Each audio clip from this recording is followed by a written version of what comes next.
All right. Hello. I'm not. There we are. Hello. God. Oh, hello. End me. Wow. That frantic entrance. Well, okay. I literally was like, oh, I wonder if I can undeafen myself, but stay. No, it was like I wonder if I can unmute myself, but stay deafened, because then in the future I could give you like a countdown, but Discord won't let you do that. But then I clicked it stupidly and I became undeafened but not unmuted, and so chat heard Oh. me, but you didn't, and my thing wasn't moving. And I don't. Today is a scuffed issue right now. I'm not gonna Oh lie. no. I It really is because of Instagram. It Okay, derailed that your screwed me entire over. It plan. was just okay. It was such a combination of stuff. It was like, so yesterday I had been getting ahead of stuff, right? I had been Mm-hmm. like getting Yes, ahead of so I stuff. I'm like noticed. having a good time. I'm like feeling good. I had like time yesterday to like do not stuff, like I watched a show with my dad and I like did stuff with Ooh. my mom. And so we have a nice time. And it was all because I didn't expect to have to do anything today, right? There was a family going out to a restaurant that I had begged off of because it was like, I gotta do the stuff today so I can do stuff with my parents yesterday, right? And then, Mm-hmm. Balance. and That then work-life balance. on top, I did the stuff that I had to do today, and I did it early, and I was like, oh, you know what? I can do some Ori time, right? I can draw whatever the hell I want. I could take this Sunday to do what I want, and that was making Oh that yeah. real, okay? That was making that real, which is an undertaking, because animation takes forever. And Of course, of course. great, and so I'm about to finish the reel when I get a text from my parents, and of course I'm in pajamas all day. It's Sunday, okay, like I haven't done Oh yeah. anything. And no, And I get a mood. text from my I've been in parents pajamas all day as well. that are like, hey, we're coming home to have tea and cookies with everybody over here instead of at the restaurant. Get dressed. And it's like, what? Like, what was this I in the plan? specifically didn't go to this thing on purpose. And then on top of that, like they were supposed to bring me back dinner, right? So I hadn't eaten yet. So now I'm hangry. And now this is Oh clearly gonna no. happen. And then This is the worst timeline. and then so they're like home, and it's like, okay, like I already feel guilty now that I did fun stuff, right? Because that's like I don't even know what you want to call that, but you know the guilt when it's like, oh, I could be doing work right now, like there's that guilt, right? It's being unproductive, but but technically I Oh was yeah. being productive, but it's a whole thing, and so it's like, okay, I already feel guilty about that. I also feel guilty about doing fun stuff instead of going to this family thing, right? Because it was like, I did fun stuff, not work. And then on top of that, I'm hungry and I have to like go interact with people now. So it's just a whole lot of annoyance.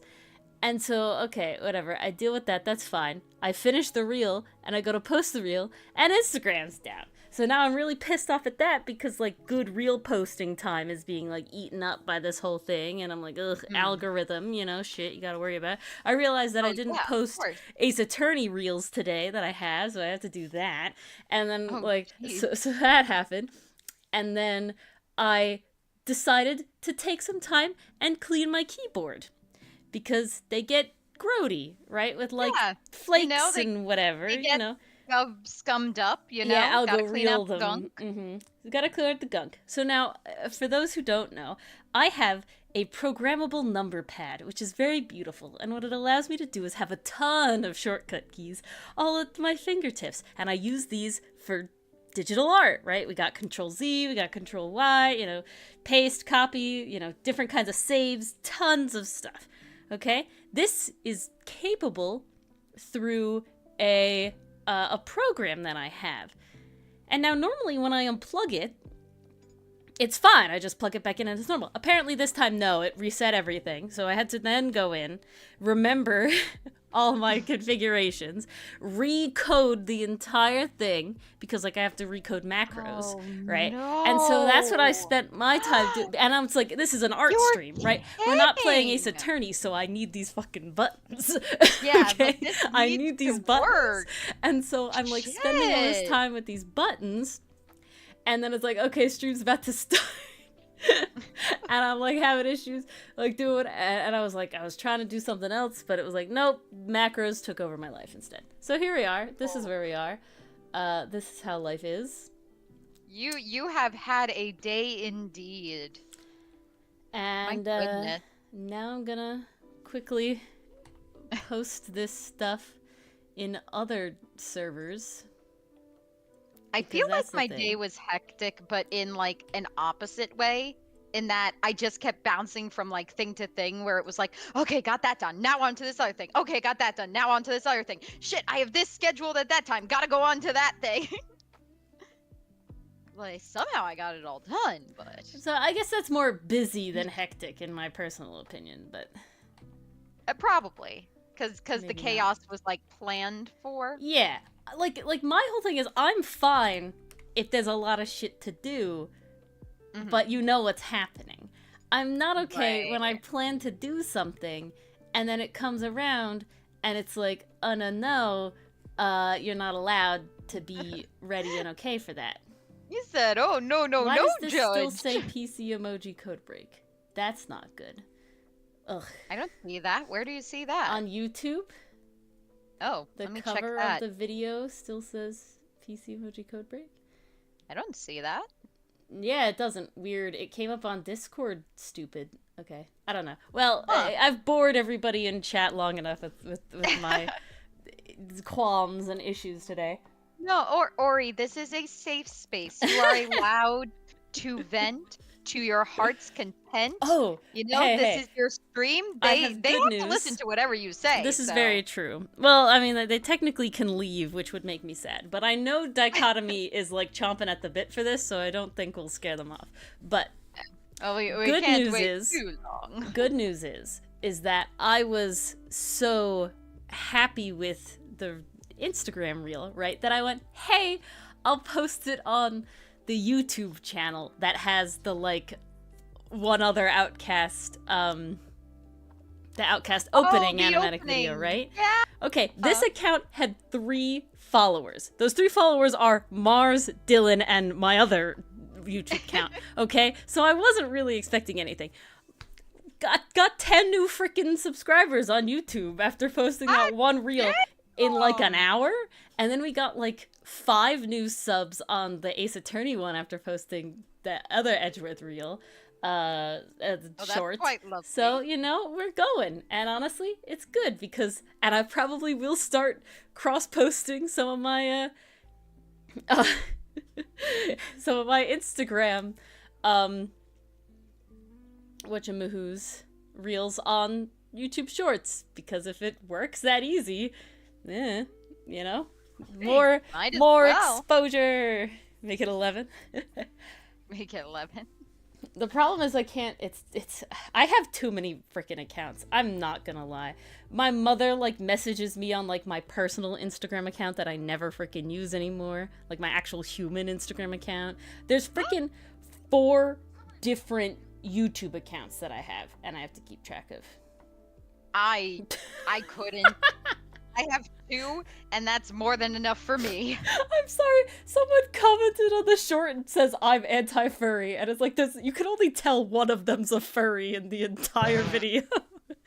One of them, you can tell. I think that's How did they absolutely know? hilarious. Oh, there it is, 11. I don't know if that was you or not, Dichotomy, but yeah. Now I have 11. Oh, beautiful. But yeah, keeping track of the accounts. Like, you know, part of me is like, ooh, you could make like a separate TikTok account. And it's like, this is too much shit. There's too much shit. But it's another account. There's too much shit. I need to pay someone for that. But let's move on. We could do the fun here. Let's make sure the timer works. It does. All right. Poor Ori. She's in Spain without the S. I'm in Spain without the A. Alrighty. Let me You're in grab Spin? Yep. Okay, good to know. Very I'll meet simple. you there. I'm in Drinking Pearl, lots of- apparently. Oh, okay. Alrighty. So, what are we doing today? Someone in chat, probably Dichotomy first because he's here doing shit, but anybody else later on totally can, is going to give me both a TTRPG monster. I don't care what system it's from, as long as it is searchable with official art on the internet. Okay? Yes, Ori That's needs the only thing. references. The second thing you're gonna give me is an item. Okay, that item cannot be armor or tattoos. I'm not dealing with that. That's way too much shit. We ain't going there. That's too complicated. But it can be any other type of magic item. So that's a weapon. That's, a wand, a bauble, a fan. Whatever you want it to be. Whatever you're feeling like. If you want me to think of it, you can do that too. But you're welcome to do it. I have 15 minutes to draw something of trying to make that monster the magic item. So this is a timer night, guys. You know what that means? Oh, yes. Scream at Ori time. Yes, and everybody who has the better TTV thing in their browser can use the ore horn. Yes. As well. Please put it to good use. It is an incredible item. Whoops. There it is. And we all love it.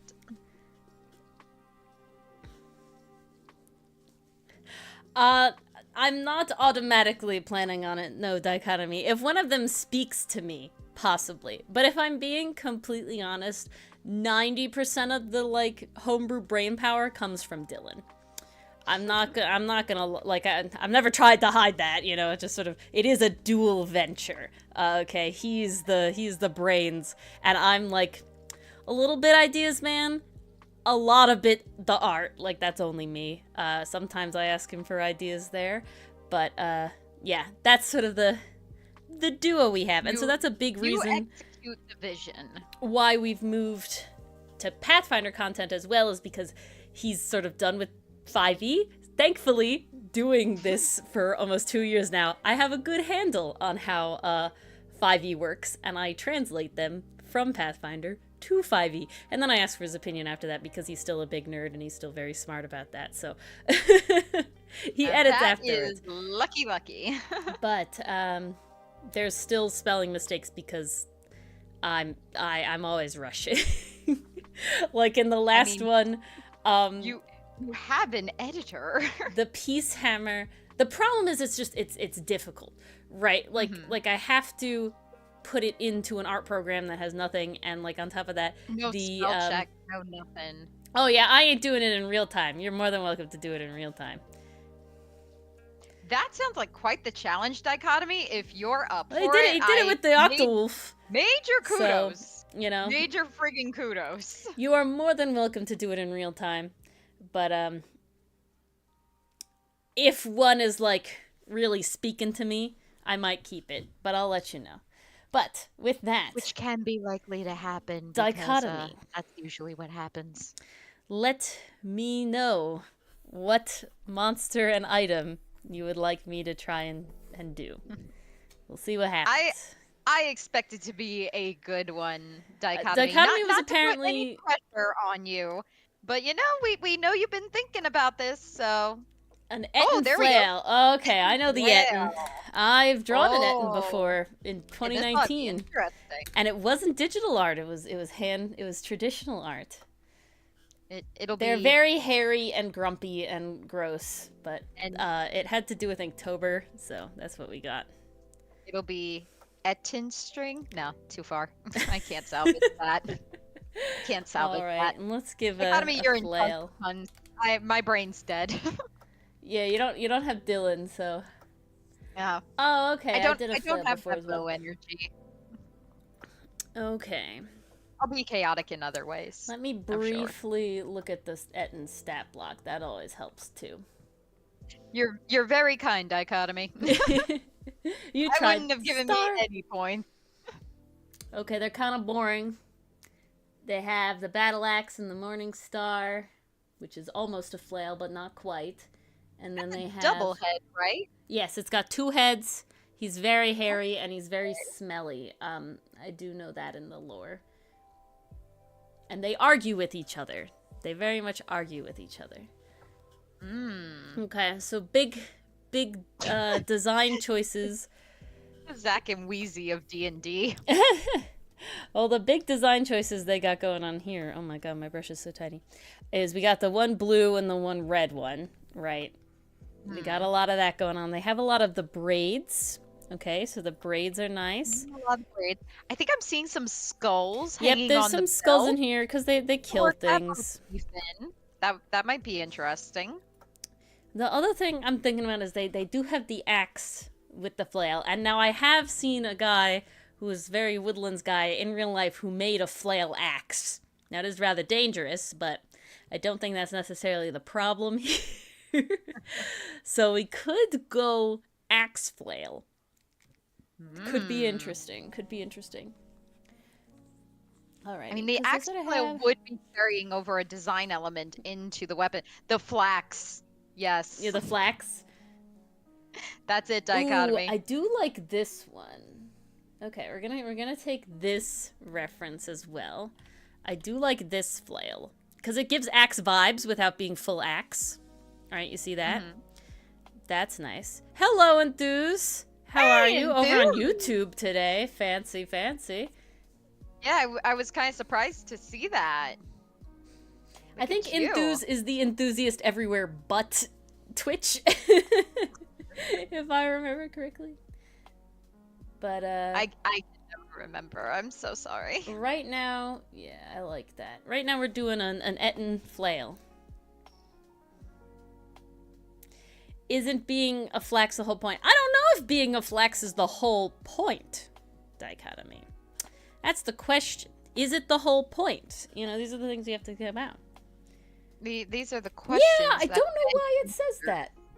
Okay. YouTube says we're running character shakeup. Yeah, which I don't understand. I see drawing and dragons making monster items on YouTube. Yeah, that's what I'm seeing as well, and that's what I don't get. I could double check that, make sure. I know it says on Discord that I'm doing that, but on my end it still says making monsters items, which I don't understand. So yeah, I don't know. The title card is also making monsters items. Yeah, so I don't know what's going on there. It does say it weird in Discord, but I don't know why. Is this a share button? Yeah. Maybe okay. Discord just had a moment. Maybe Discord did have a moment. Although on Discord, the title card is PC emoji code. Oh yeah, that's what I don't know what's going on. That's what Enthuse is saying. And that's why it's weird. Where's the edit button? It's not there. Can I edit? No, I can't edit because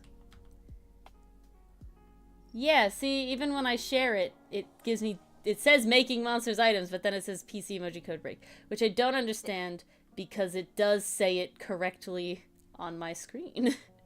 Enthuse, Ori has been having a day, so I don't know. Technology-wise, so 2 active streams? We might just have to take an L on this one. This sounds like a restream problem, and I can't do anything about it.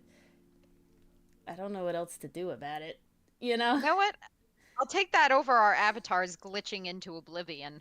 Yeah. This just seems to be the week for, Twitch glitch. Well, Thursday we were pretty chill. Today and Tuesday it kind of sucked. So, I don't know. Oh, okay. How do I delete forever? Yes. Delete forever. Okay. Maybe it should work now. I hope so. Goodness, I hope so. Crossed. Alrighty. At least there shouldn't be 2 streams going at the same time. Yeah, that's a new one. Yeah, I don't know. Alright. Yeah, I think I know what you were saying, Enthuse.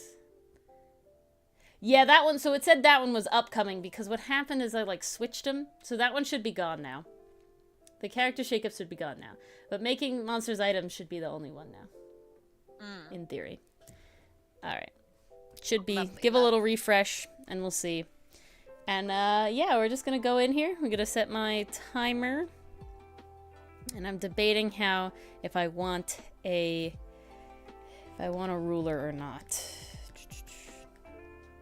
It would help to a certain extent. That's for certain. Alright, we'll have a ruler. Boop! Ruler. Beautiful. Amazing. And here we are. All right. Timer is going. Oh god, no it's not. There it is. Hello. Timer's now going. That says 15-minute, right? Yes, okay. I thought it said 4 and I was gonna have a problem. But how is everybody? Yes. How has besides your me and Mars? been? Oh yeah, it was a weekend. I've lost all track of that sort of thing. My week was completely off kilter by a lot. So I have barely any realization of what day anything is right now. You know, Dylan came to hang out a different day, I Yep, think. yep. I didn't You were come supposed at to come all to 'cause hang I out a got different day sick, and then didn't and come that at all. happen. And then D&D stayed consistent, so there was that. it did. And I didn't miss it, so it wasn't like I had a whole issue there. But, Busy? yeah, schedule-wise, weird. Do I get any hint as to what Any hint? massive could mean? I'm so curious. I'll understand if that's a secret. But it won't maybe prevent me it's from they asking. don't want to spoil the surprise. It won't prevent me from asking. But I'll cry, but I'll understand if it's kept a secret. Okay. Excuse me. Oh, nice. Sorry, Okay. choked on my tea. I could go for tea. I knew after everything I did today, I was like, I need some I've had a lot of friggin' tea. A variant rules system. Oh, that is a lot of work. Woo! That is pretty crazy. That is intense. Okay. I'm very curious to see that. You gotta add the tusks on here. That's pretty important. I'm curious, Dichotomy, because I'm still technically new, so I'm still like figuring out the rules. What's the benefit of a variant rule system as opposed to multi-classing? I'm gonna say it probably makes it more like Pathfinder. If I'm being honest. That is my guess based on just the words that Dichotomy has said and nothing else. Well, I know what your opinion is, Zori, but I want to know Dichotomy. We know you're biased as hell. Pathfinder, just a good time, okay? Don't. And again, I am also biased. I gotta be honest. I feel like leveling up is straightforward.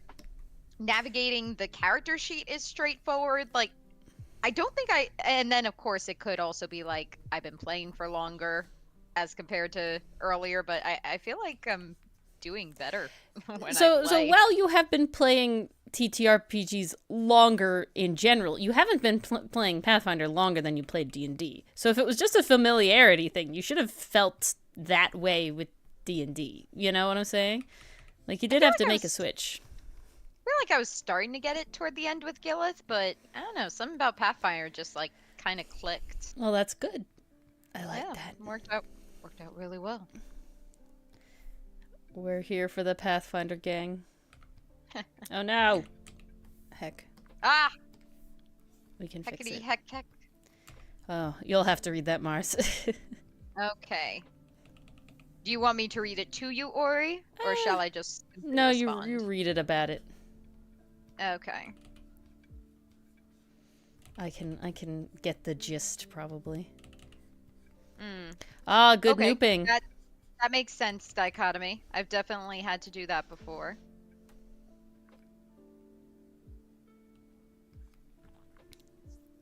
Oh, I see. So it kind of eliminates that choice? How's the I'm assuming you like has there been any playtesting involved? Cuz that's a hefty rule change balance-wise. I feel like it could work though. Well, rules as written, I could have made an incredibly hilariously broken character where I would have been a bard god, which I really wish I still could have done, but Dylan changed the rule of something, so we can't have that anymore. Aw. Essentially what it was is that you can be a really good Valor Bard if you take your first level in Hexblade, so you get the using Charisma as your, like, attacking shit. And then when you get up to a level as a Bard, you can take a really good Ranger spell that most Rangers never get to have because it's such a high level for Rangers, but it's not very high level for Bards, and you get Bardic Secrets at level 10. You can take Swift Quiver, I think it is, or Quick Quiver, something like that. It's a spell, and it allows you to do, like, double bow shenanigans stuff, and so you're just, like, dishing it out. You can, like, fly and do all this crap, like, oh, and then you take summon, like, Greater Steed, and then you're, like, you're flying on a Pegasus. Yeah, and you're just Kid Icarus. It's beautiful. On a Pegasus. It's fantastic. PCM, what do you mean things are going horribly wrong? PCM? What is this? What is your meaning of things going horribly wrong? Why would you say that? But sadly, Dichotomy, it doesn't work when Dylan makes the charisma bit of Hexblade Warlock take to 3rd level.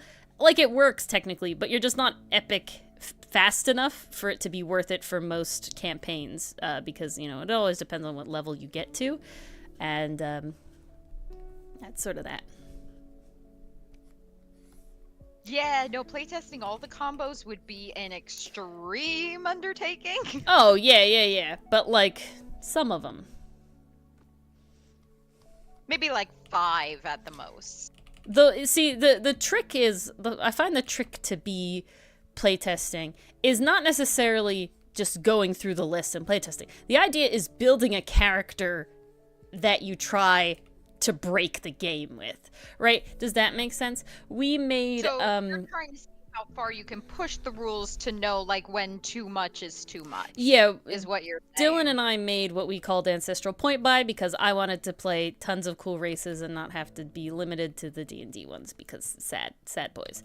And how we didn't play test it technically at all, like we just played it, right? So it got played, but it was never, like, tested beforehand, I guess is what I'm trying to say. And what that meant, what we did though, is essentially Dylan tried to make combos that were, like, OP and game breaking, right? And then if we felt that happened, we would, like, change it, you know, because you can use math and things like that, so you don't technically have to play it. You just get to be a nerd. Dylan's a big nerd, so that's why he makes all the items, because he's just such a nerd. So yeah, essentially how the Peace Hammer went, we played Pathfinder, Casimir's player said that line, I said, Patrick, write that down. I wrote it down, and then I said, Dylan, okay, make me a Peace Hammer. Make me a Peace Hammer. And he's like, okay, here's the vibe. And I'm like, awesome, here's the art. And he's like, okay, here's the finished bit. And I'm like, okay, here's the 5e translation. And he's like, fix ABC, XYZ. And I went, cool. And then we're done. And then I posted it. And I posted it with the wrong name under the Pathfinder rules. But such is life. I don't care. Nobody's paying money for it. PCM, what are you doing to us? What? Why is she in so much danger? I don't. Why PCM. Is it increasing? This is just all bad, PCM. What are you doing? This is the worst timeline. Every time. That's my catchphrase tonight. Anytime, I don't know why I'm saying that. Anyone says that, though, all I could think of is in Ace Attorney when Miss Old Bag is like, I kissed it and made it better. And we're like, no, this is the worst timeline. We had such a time about that one. Oh my god, that was so terrible. I love playing Old Bag. Like, it kills my voice. But she's so fun to improvise for. She's so fun to do the voice for. God, I love it so much. Well, I will say that there is a Turnabout Samurai redirect in the works, so it'll happen eventually. Oh. Usually I plan to post the redirects, like, after we finish a Turnabout, so once Rise from the Ashes is finished, it'll have Rise the from the Turnabout Ashes Samurai. Is going to take a while. I think it'll be roughly the same as Turnabout Goodbyes. I don't expect it to be longer than Turnabout Goodbyes, because I don't think it took us longer than Turnabout Goodbyes, but maybe I'm misremembering. I think it's going to be a little bit longer, because we had to prove the bit about Lana in the garage first. So we Yeah. had to get that out of the way. Then we moved to the police station where Meekins got injured, and we had to solve that mystery. Yeah, but it has the same Then amount we, of tracked down Marshall's backstory. Then but we the finally got the difference- stuff on Gant. Then we learned about the killer. Like, there was a lot that went down. But the difference is that, like, it's still the same amount of trials and investigations as Turnabout Goodbyes. You know what I'm I feel saying? like they had longer investigation time. I don't know if they were longer or not. I also will say... Maybe I'm Mandela affecting myself. that- I have well, no idea. What I will also mention is that maybe they did, but a lot of the investigation is kind of fluff. So, like, when we look at everything, if we didn't make meaningful, funny comments about it, I cut that shit I mean, out. that's true. You know, like, I cut it out. So, like, there's some investigations. The raid you mentioned was going to happen soon? Oh, yeah. Mm-hmm. Oh, no. Uh-oh. Oh, no. I'm Poor- not ready poor for Nef- Neffy Poor Neffy to just have standing these there like, issues. I'm in danger. She's barely even laughing. She's not even thinking about it. She's just going. We know Ugh. Neffy's protect first, die as a consequence, maybe. 3 Acceptance. bosses. What the hell? Oh, Sadly. well, you guys get to hear And that is cool. our boss fight Yes. recollection. So that'll be a thing. Looks like a bat. 3 minutes and 39 seconds on the clock, Ori. Yeah, this probably won't get any color, but it will get lined. Lovely. It's so funny, Dichotomy. All of your artists that you guys have on your team are obviously really good at line art because that's the kind of style you guys have going on. And it's impressive to me every time when people can put like so much goodness, I guess, depth, skill. I don't even know what the word is. I always feel like my line art is like lacking without any color, so it's like impressive. Okay, there we go. When I see artists do that, same with black and white, right? I'm always like, oh, like it looks so good. Some of them do really well, but I'm like, yeah, no, I like the color. Or when artists post like sketches that have no shading, it like hurts my soul. Like personally, when I try to do it without shading, like I'm like I have to force myself to not do it. So like this animation, I had to force myself to not like go and shade it. I was like, no, it'll never get done. You just have to accept it. None of the other ones And shaded it. it. Great. Yeah, so I'm pretty happy with it, no doubt. Out of all of the things, I enjoy animating opening eyes. I don't know why in particular, but I Because do. it's an anime maneuver. Maybe. The first animation The I ever opening did, of the eyes is such an anime move. the first animation I ever made was of all the Voltron characters from Voltron Legendary Defender, their eyes.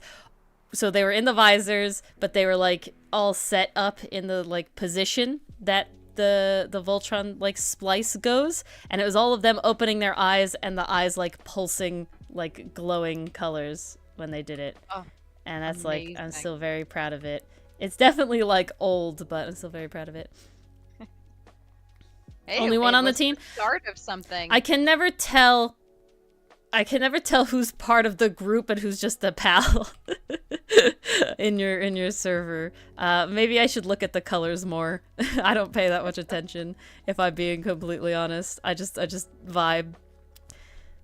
I think the only server that I pay any attention in besides our own, I pay a lot of attention in our own, is Cinders, and still, because I'm like Archmod over there, and still it's kind of like, I'm just kind of here to be like group mom. Nothing else. Keeping all the kiddos in line. Ah, okay, very nice. Well, they are very good at the line art. I commend them. It is impressive to me Yeah, line art to is get so nice. much vibe out of it. It's more just like I like it personally when I do like our own characters. It's like when it's just lines, it's like they're missing something. But then you see other artists and it's like, how do they do it with just the lines? Well, I think I have the reason you're feeling that way, and that's because, like, when you do line our characters, because there's no color, they are technically missing something. Like, they don't have their hair stripes, they don't have their body stripes, their freckles, or anything. If those were, like, drawn in, they'd look a little It's more definitely not the same, though. complete. I've done that sort of thing. It's definitely not Oh, the yeah? same. Well, I actually have, you That can big a know, difference, huh? Mars. So for Webtoon, Canvas has like a thing for a stream delay. Definitely, I'm totally not still drawing. Okay, it's done. Beautiful. There it is. Okay. All right, we'll let you get away with that because we're nice. You'll let me get away with whatever I want because it's my stream. You said before. Haha, can't take it back. Ah, damn it! Why did I say that? All right, here it is. The Etten, not the Ent, the Etten flail. Beautiful. You can send them one by one, Dichotomy. I feel like think one it by really one will be matters. more manageable. Yeah. Let me do this. Got a description. Beautiful. It's gotta have, like, some stink vibe to it, I guess. I don't know. But yeah, so we have, like, the double tusks. We have the skull. We have the two different kinds of flail. One is like a battle axe flail, and the other one is like a classic maul flail. Morningstar flail. Hello, Jasper. Hello, Jasper. Welcome. Welcome to our stream. We're drawing, making monsters items. So we're taking monsters and Yes. turning them into items. Yes, yes. So if you have a D&D monster, any other TTRPG monster that has art to it, and Yep. magic A reference would be item. most appreciated. Well, I need it to have official art. That's the only qualm. And then any item that you would like, I will try to make it into that item. So this one was an Etten that is a flail. There's no color because I only get 15 minutes to do it. But there it is. We have to raise the stakes somehow. Exactly. Ooh. Okay, the twin head flail, an uncommon flail. Once per turn, when you make an attack with this flail, you can cause the head of the flail to split in two. Choose two targets within range and make an attack against both targets. Make a single attack roll, which applies to both targets. Interesting. Okay. On a hit, when you use the flail, it deals an additional 1d6 piercing or slashing. Nice. Ooh, that's fun. That's very fun. That could cause some cool art dichotomy if I was to like redo this and make it a whole thing. That could be very fun. Alrighty. Let's pack this all away in our folder here as we do that. And yeah. Alrighty, that is one down.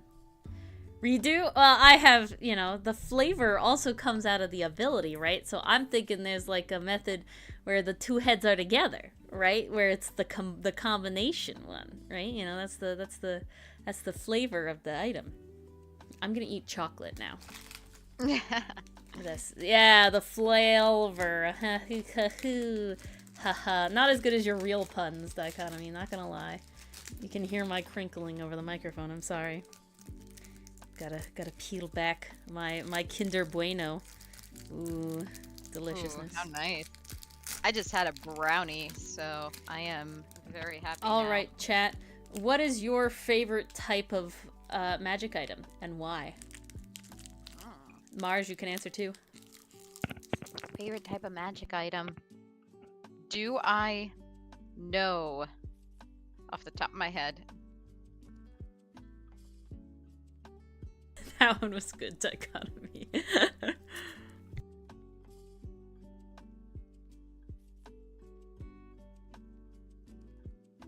I'm trying not to talk while I'm eating, so. Alrighty. My favorite magic item type is tattoos, by far. However, those definitely give a nice vibe, because then it becomes like another. I guess technically all items become extra accessories for your Shields character, is but there's nice. just something about tattoos. I do just love tattoos. They're very good. But And it could be any shape. It could be anything. what was I gonna say? I feel like shields are interesting dichotomy. Like you could have a sigil on there or some kind of insignia. That lends itself to many lore opportunities. It does. I also do like in Pathfinder they have something called talisman, which are little, usually consumable items that you like affix to things like your armor or your weapon or your other stuff, and you can like use them to do things. Like so you can use an action. So I have a talisman that I religiously purchase because it's only like 7 gold every time I get it, maybe 9 gold, so it's pretty freaking cheap. And essentially what I do is I affix it to my armor, and then as an action, and remember in Pathfinder you get 3 actions. Technically I got 4, but that's a lot to talk about. Man, the amount of actions I have now, Mars. Mars. Okay, no. We'll talk about this real quick after this because this is nuts. But what was I saying? I don't know. Talisman. Yeah, so I can use it as an action, and I just heal 2d8, like just automatically. Just bam, heal 2d8. So it's kind of like drinking a potion, but I don't have to take it out of my bag, because that would take another thing. Oh my god, your thing popped off. Take another action. What popped off? I'm looking at Dichotomy's Discord because I got added in it, and I was just like, everybody's talking. What's the other thing I was gonna say? Okay, yeah, so really quick, awesome Pathfinder stuff. I'm a summoner, okay? Which is my favorite class so far ever at all. And no, I haven't played any other Pathfinder classes, but I really don't think anything else is gonna top this for me personally and my desires as a player. So essentially, I have a summon called an Eidolon. And the way that works is that I can essentially I can work together with my Eidolon to gain another action. Okay? So I can spend 3 actions to get, hi Dine, another action. Hey! So now I have 4 actions. The default is 3 actions. And now these actions, like, you have to use an action to move, you have to use an action to attack, you have to use an action to, interact with something. It's a lot of stuff. So, actions, some spells cost more than 1 action, some actions, some features cost more than 1 action, etc., etc. So I get 4 now. I already have 1 more. Now, I can summon another thing with a spell. Now, while that spell takes 3 actions, I can still then do 1 more thing. But now, for 1 action, that summon gets 2 actions, right? So really now I'm at 5 actions, right? Oh, it gets better. So now I'm at 5 actions. I recently got 2 really epic spells, okay? One is haste, which literally is, here's another action, okay? So I can, for 1 action, cast haste on myself, and for, like, the rest of the fight, essentially, I get to give myself another action. So that's 6 actions. Now, on top of that, now they do have to, like, do specific things. They're either to move or to attack, the haste action, but still, pretty freaking epic. And finally, I have another spell that only costs 1 action that allows me to take 2 actions to move that 1 turn. So that's 7 actions across myself and my 2 summons every single turn. I have over doubled the amount of actions I can take. Now, some of them are, specified, like movement or attacking. But I could just run around the freaking map. Like, pretty epic. Pretty swish. Not gonna lie. It comes in handy in boss battles. Dine, if you are still here, we are doing making monsters into items. So if you have so you can see here I did an Etten and a flail. So if you have a monster from D&D, Pathfinder, anything, as long as it has official art, and a weapon magic item that you would like me to make it into, I get 15 minutes to do that, so you can offer it up. If not, Dichotomy gets another one of his ideas, which is very, very fun. But we shall see. And we might jump in and ask Cinder, because he's streaming right now. Ooh. I gotta say, I am very curious to hear what combination Cinder would come up with. Yeah, Dichotomy, if it's a slow night, you might get more. That's how it works out. Oh my goodness, I'm not able to drink water. I can't help but wonder if people are either, taking tests or traveling home from university. Yeah, this week. graduation's already like I know probably happening it too. has been chaos. Oh yeah. This past week. I can't take one step on my campus without running into some professional photographer taking graduation photos. Yeah, Dylan's about to graduate technically fully, even though he's already started working on the bar. So that's a whole thing. Congrats. Right, let's check on what Cinder's doing. And if he's in the middle of one, we'll yell at him. But if not, we'll go on. You don't want it to be a slow night, but you want it to be a slow night. Yeah, I know. I get it. I'm not offended. It happens. Sometimes I'm not offended. You just get a slow night. I can feel it. I feel the same way with Cinder's streams. I used to watch Cinder's streams religiously, but because they were small, and so I could, like, talk to him with the chat. Like, the same thing happens with Kaz. Like, I like when it's kind of small, and you can actually, like, talk to the streamer. So there is, like, a certain extent where it's like, I don't want to get too big because the intimacy is kind of nice, right? Like, that's the fun of it for me, personally. So I like being a small streamer because I like giving that to you guys, right? When you get to, like, these massive streamers, it's like, how do you even interact with chat at all? You don't. They're, like, interacting with each other and, like, yelling, you know? like, I don't know. Very wild. Alright, let's make sure. Okay. He's in the middle of one right now, it looks like. But we shall see. We'll give it a second. Okay, but picture this. Okay, I'm gonna picture it, Dichotomy. I'll picture it.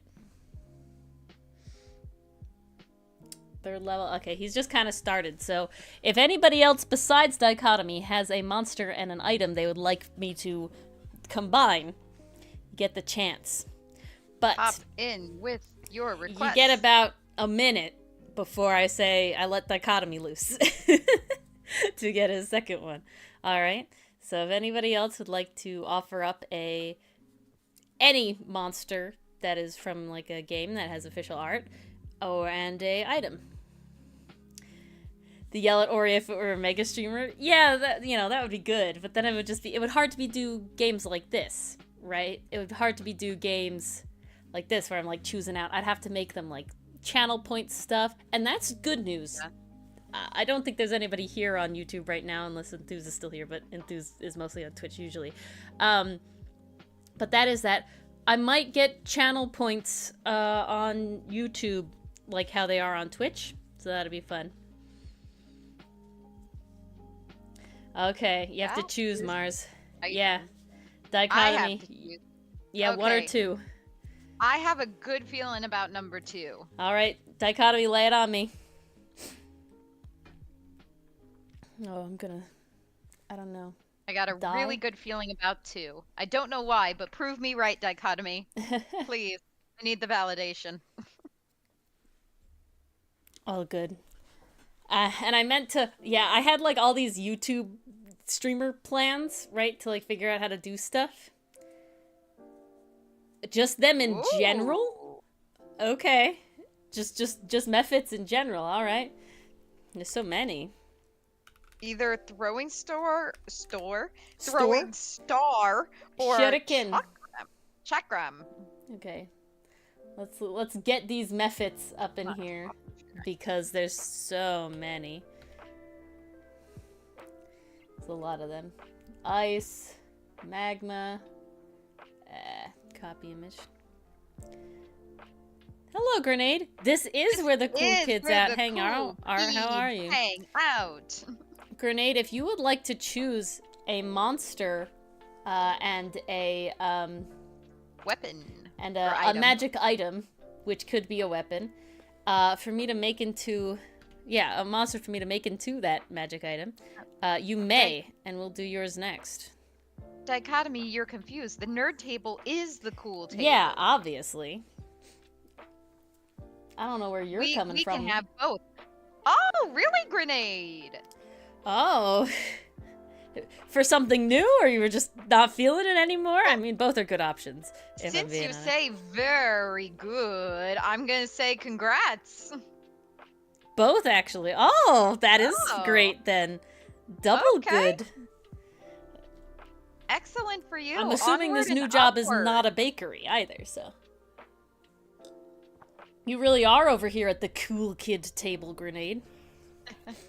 Okay. Yes. Oh, Escape the retail life. I forgot a method. Full-time filmmaker. Ooh. That's so damn cool. That'll be fun. Well, I wish you luck. Classes or just going in. just going for it? Both are good. I didn't take art classes. And here I am, which is not something I ever would have expected if you asked younger me. I didn't take writing classes, but here I am. Okay. That looks like enough of that. And then let's look at this.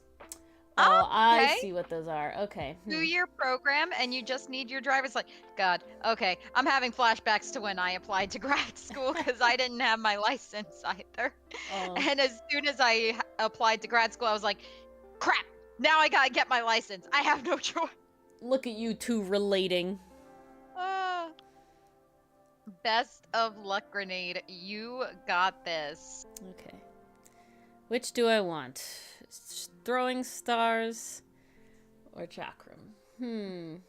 I would lend you some tips for driving, Grenade, but the people in New York drive like maniacs, so I don't know if my advice would apply to where you are. Okay, we'll take this cool art that someone made. And we'll go with chakram. Oh, just needed. Oh, so you have it. Wow, brain. Gone. Great. Completely Fantastic. gone. Oh yeah. I forgot. You're the race you do the racing. You like your racing, your car racing. Right? Okay. I need someone forgive my brain, please. Anybody in chat to pick a method. We got ice, magma, mud, smoke, or dust. Oh. Yeah, they're really cool. Cool. Like smoke? Alright. Mars goes smoke. Steam? Oh, I forgot about steam. Crap, it's not in there. Oh, steam could look cool too. Oh, goodness gracious. Back out. Where's steam? Wait, is steam a legit one? Yeah, it is. It's right here. Boop. There's the steam one. Oh. He's very wispy. Oh, I like the wispiness. You want to do steam, not smoke? Screw science, they're the same thing. The only thing I'm kind of hesitant on is there's very little color in steam. Yeah, but same with ice. That's true. But I feel like with ice there's some wiggle room because you can throw some ice blues in there. Whereas like with steam, I think you're left with white and gray, maybe. But what do I know? I'm not an artist. I'm asking for a choice. Yeah, I know the steam method. I just forgot about it. There's just no way I could draw all of them in 15 minutes. That's the whole thing. You know what? Alrighty. If Grenade says steam, I say steam. All I got right. a good feeling. Steam. Okay. Just put it on a black background. I mean, this is definitely true. This is definitely true. Boop. Success. That's too funny. Okay.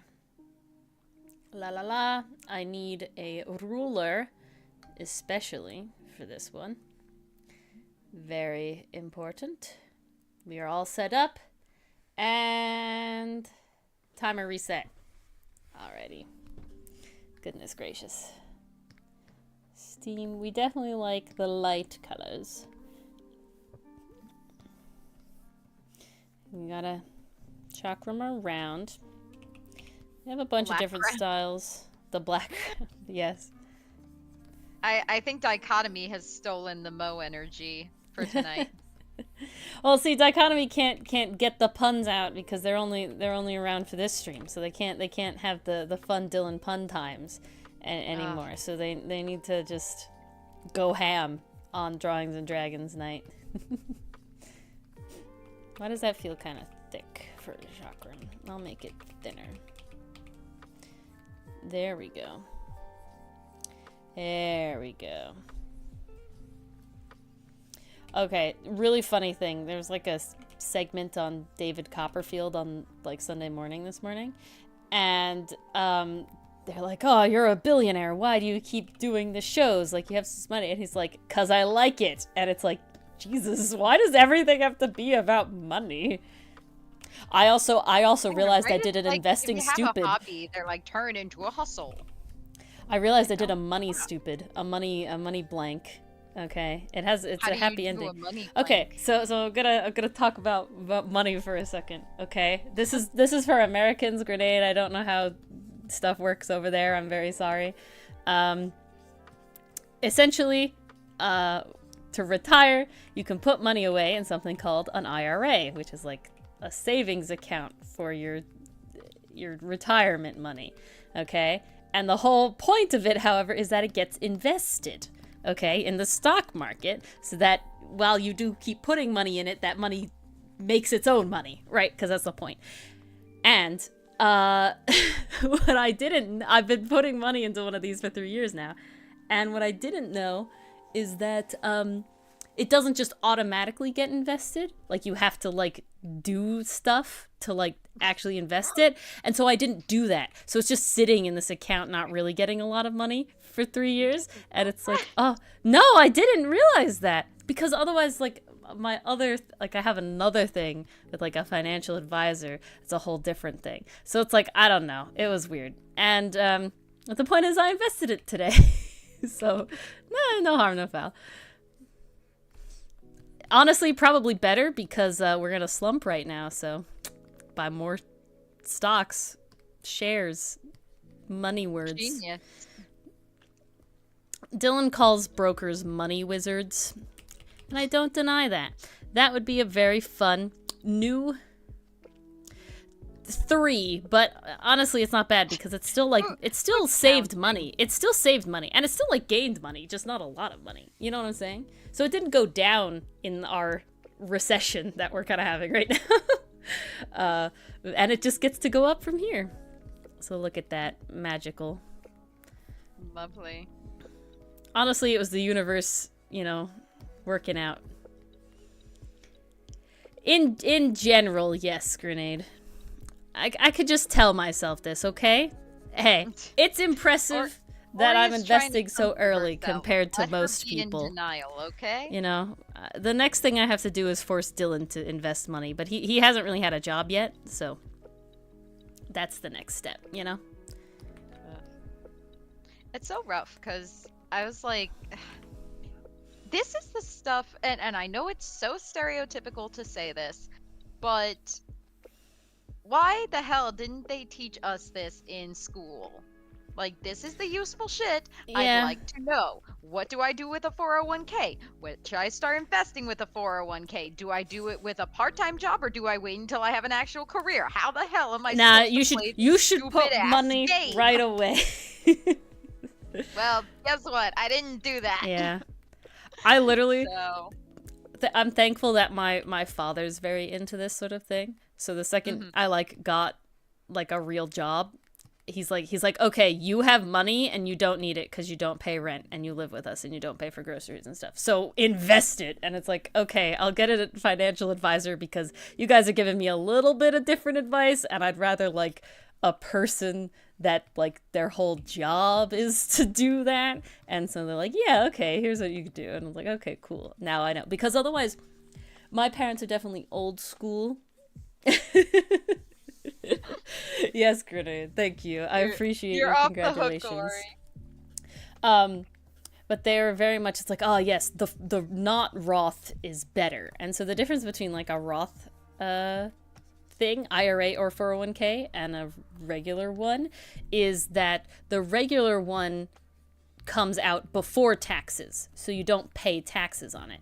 The Roth one comes out after taxes, but that means that when you withdraw it later in life, that amount in the bank is the amount that it is. Like, you don't have to pay new taxes on it when you get it out, unlike versus the regular ones, you would have to pay taxes when you withdraw it when you're older. So it's like, pay the taxes now while I have the money, and then the money, the number that I get to see in the bank is the number that I get out, no taxes, right? And so that's why my parents were very much like, no, you want the tax break. And it's like, and I'm like, oh, I'm going to talk to the financial advisor. And the financial advisor's like, no, man, you're young. Get the freaking Roth. It's better.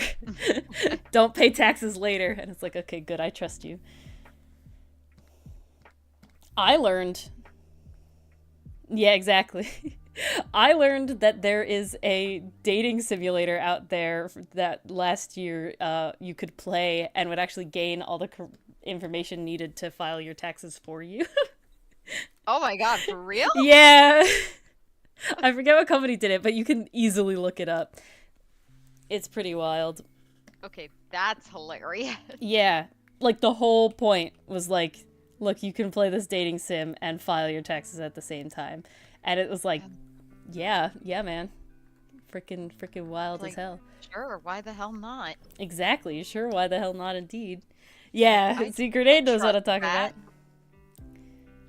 Took it 7 minutes. It took me longer solely because I had to like pause in the middle. I forget why, but I like ended up doing them at like very late in the night, way before they were due, right? But I was just like, I want to do my taxes now and get it over with and not have to think about it. And so I did them at like 1, and then I was like, okay, I gotta go to bed.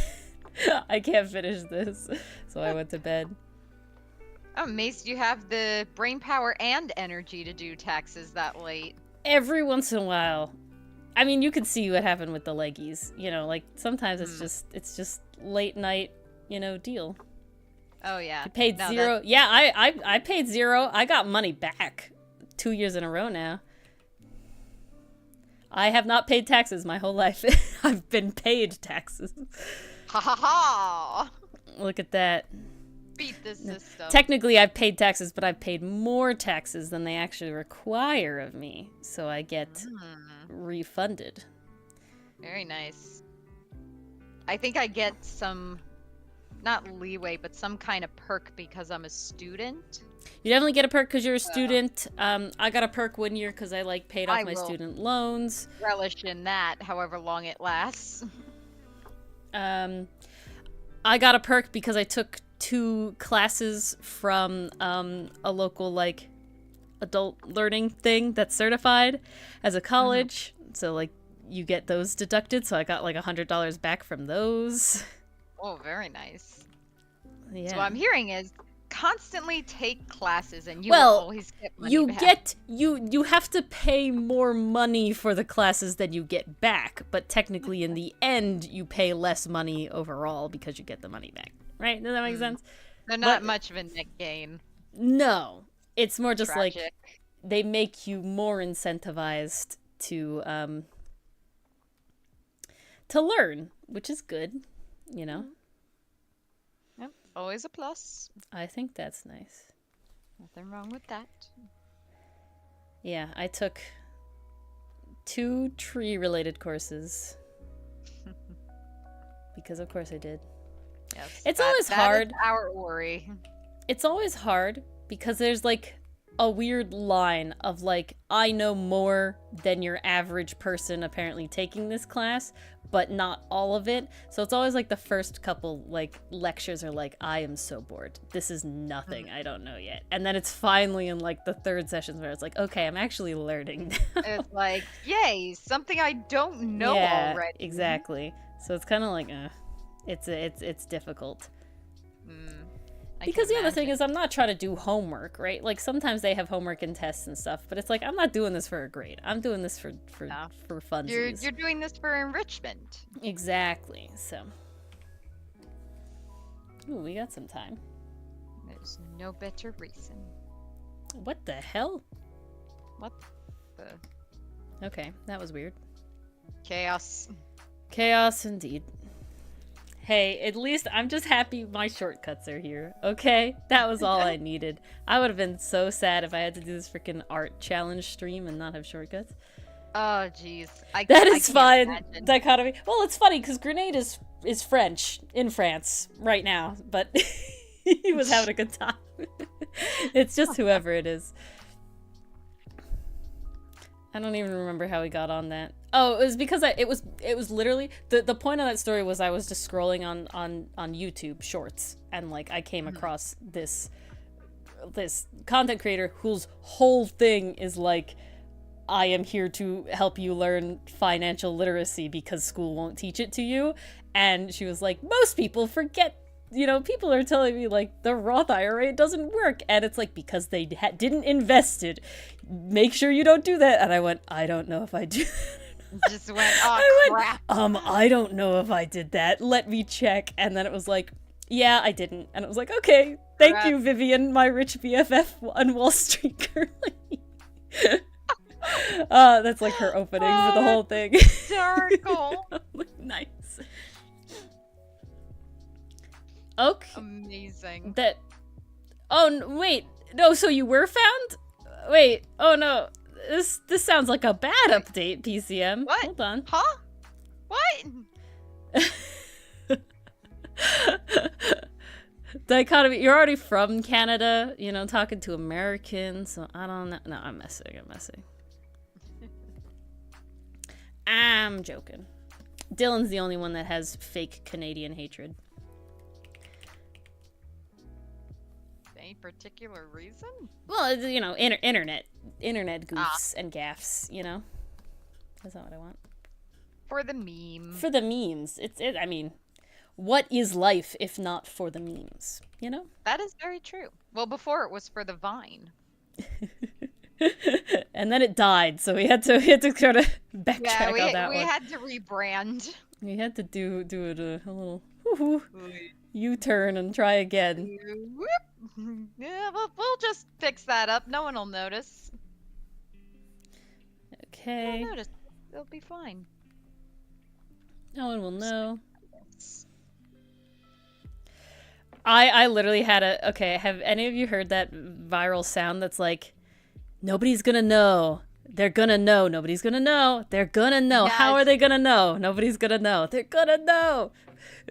I had that with the comic because I essentially I had a really bad art block with drawing this background, and then I drew it and I didn't like it, and I was just like, okay, but it's done and I can move on. And then it was like, okay, so I really don't want to draw more backgrounds because I'm not feeling it right now. And so I didn't do that. And then I had like weird spur of motivation where it was like, okay, you want to draw a background, you could do it this time, it'll be good, we promise. And it was like, okay, good, because otherwise I was like reusing these backgrounds for a place that definitely should have been a different location and not been the same backgrounds that I had. But I had to keep telling myself, I was like, nobody's gonna know. And I was like, they're gonna know. Nobody's gonna know. They're gonna know. No. Nobody probably would have known. They're not gonna know. How are they gonna know? Exactly. Honestly, that's our whole thing, because Ori will send me something saying, oh, it's not very good, there's this mistake, and I'm like, what are you talking about? It looks great. Well, no one's going to notice this little minuscule imperfection. I promise. It's so funny, because the biggest thing that I have is that I like to hand draw wood grain for my items, and if you look at the most recent item, the Peace Hammer, it is hand-drawn wood grain. And so I bet nobody knows that. I bet nobody looked at it, but it's for me. They shall all assume it was a brush and be none the wiser. Except those of you who attended stream. I don't know how to say that word, grenade, so I'm very sorry. Which word?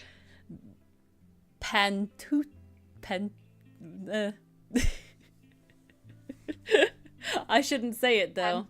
Pantoot? I have no idea. Anyone want to check? Oh, yeah.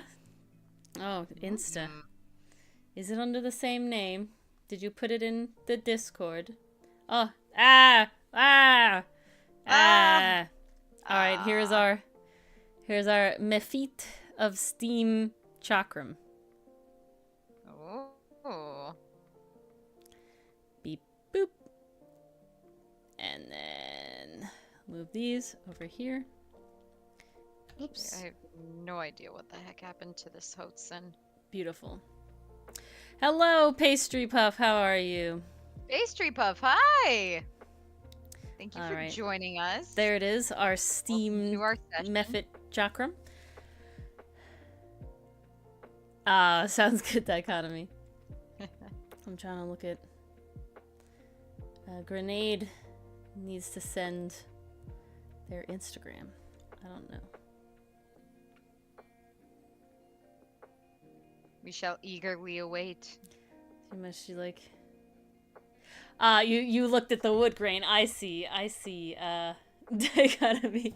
Yes, I like the wood grain. I'm gonna reply with a sticker of not me in my own Discord. Beautiful. Fantastic. Well, Mars is the evening person.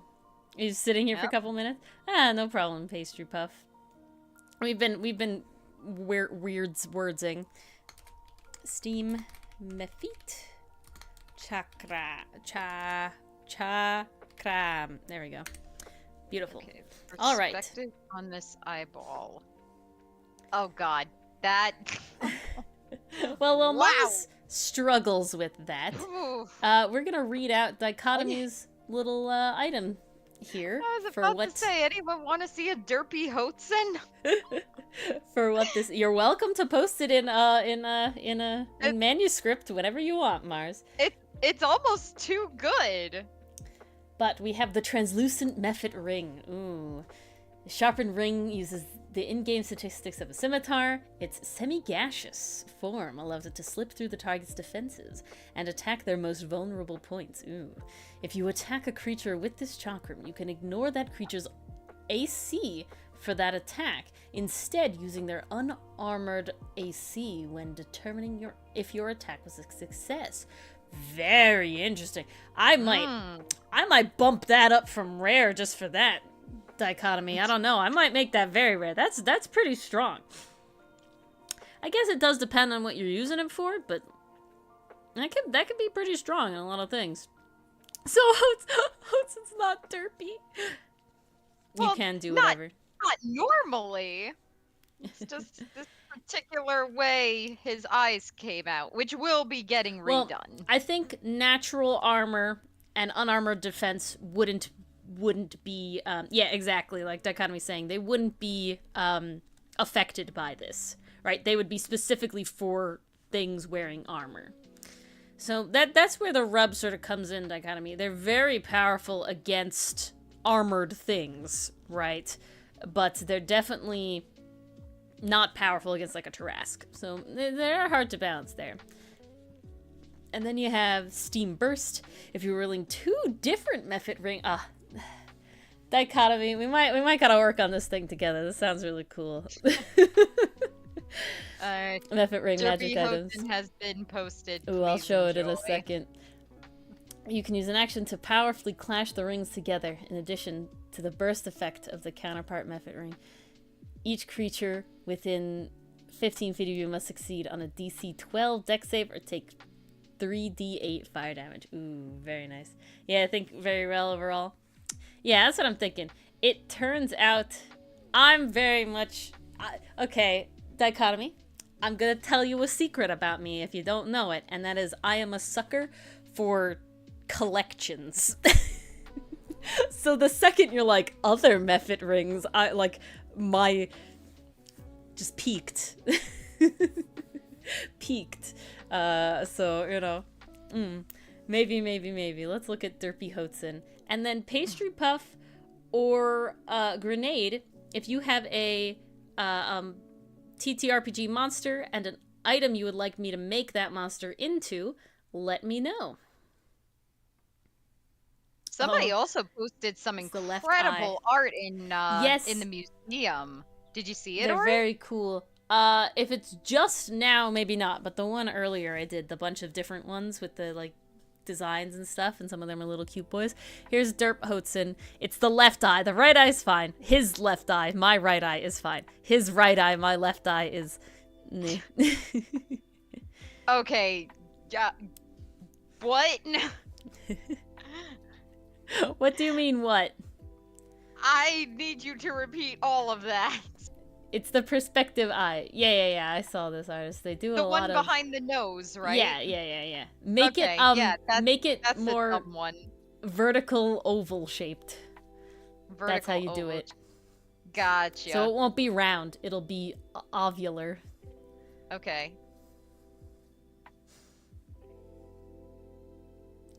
That Yes. don't look right either. Yeah, Black Crimson I think has been in your server dichotomy. That's where I've seen them before. I've seen them somewhere, and you knew them. Can't remember if it's your. Yeah, it looks like your server. There you go. Awesome. We love having more arts people. Alrighty. Can't tell if this looks right either. Okay, a Tarask or a Dahut. Do you have an item you want them to be, Grenade, or you just want me to vibe? Dahut. Okay, maybe it's not so far when so Vibe, bad when vibe. you All right. pull back a bit. I don't see any art for a Dahut. Interesting. I don't know. It when I look, is it from D&D or is it from Pathfinder? Oh, okay. The weird goat. I see. I remember now. I remember the story now. I'm looking for it in like 5. I'm like, nothing's coming up. Yeah, okay. I know what this is. The goat with the short legs, and we have a. Now, Tarask. Can I do? See, the problem I have with the Tarask is the mythical depiction of it is very, very different from the 5e depiction of it. Well, which one do you vibe more with? Well, I definitely prefer the mythical one, the like original mythical one, because it's Chimera, and that's my personal vibe. But I feel like if we're gonna do this, we're gonna do the 5e Tarask, so that's fine. Now, unless Chad approves otherwise. Oh, I feel like the other one kind of doesn't work as much for a magic item, if I'm being honest. I see. You know, because it is just lion head, turtle shell, ox, bear body, ox tail, like it's a whole thing. So, I think this fits better. But the question is, what item do I want?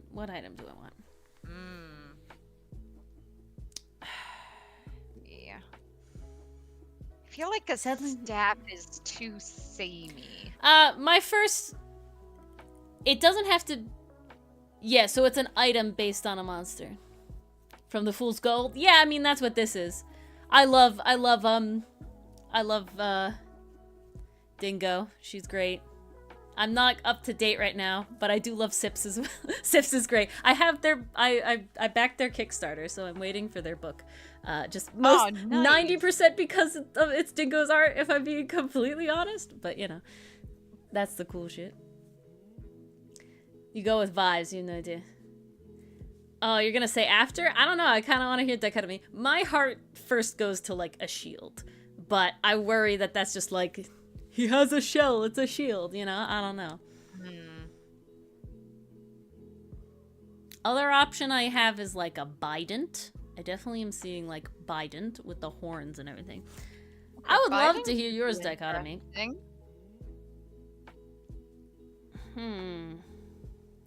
Anything else? I'm not doing armor because armor is just nuts. And then we got, Would you like to do a tattoo for this one? No, tattoos are also nuts. Okay. Those are both special. Duly Feel guilty noted. swaying the direction. To me, it's more fun to be directed, but you can decide. I don't think she's complaining if she's taking suggestions. Yeah, I honestly, give me that. Picturing gauntlets. See, I was feeling that, but the thing is, I'm not trying to do. I'm thinking more like a. How do these look how I want them to look? See, they don't exactly look how I want them to look. See, that's the question. That's the true question. You did like my Biden idea too. The other option I'm thinking is a tonfa. That's another one. Because some of them are like pointy. And they have like the spike. Stabby spike. Which you could do one and then the other. And then they sort of come over. Okay. We're doing a tonfa. And we're doing it with this man. No, not that. Copy image. Here's the tonfa man.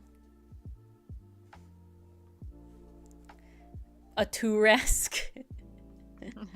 Yes, a Turesk. Okay. How do I want... They go like that. I need it to be like this. And I need him to shrink. Shrink! Okay. Shrink, tall man. Shrink. Great sound as well. I wish there was an easier way for searching sounds, but there's really not. Oh my god, if there were, I would have so many reels posted. Well, you just gotta save the reel. You just save the whole reel, and then you go back to your bookmarks. This is what I do, because I always find sounds I want to use on my main account. I literally send them all to myself. That's what I used to do. Yeah, that's what I used to do. Alrighty. We're going. I'm going for the tonfas. Oh my god. They're not nunchucks.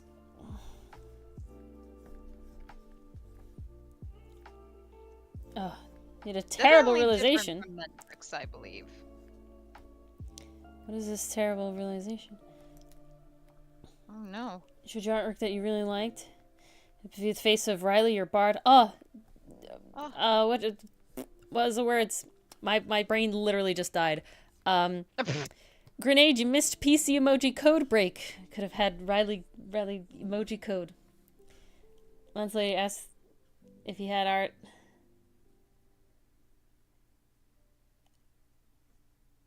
Oh no! Oh, that sucks, Grenade. I'm so sorry.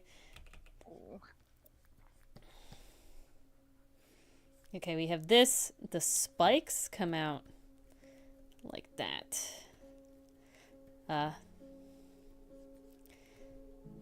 That sucks when you sort of, you're all ready for it and then just bam.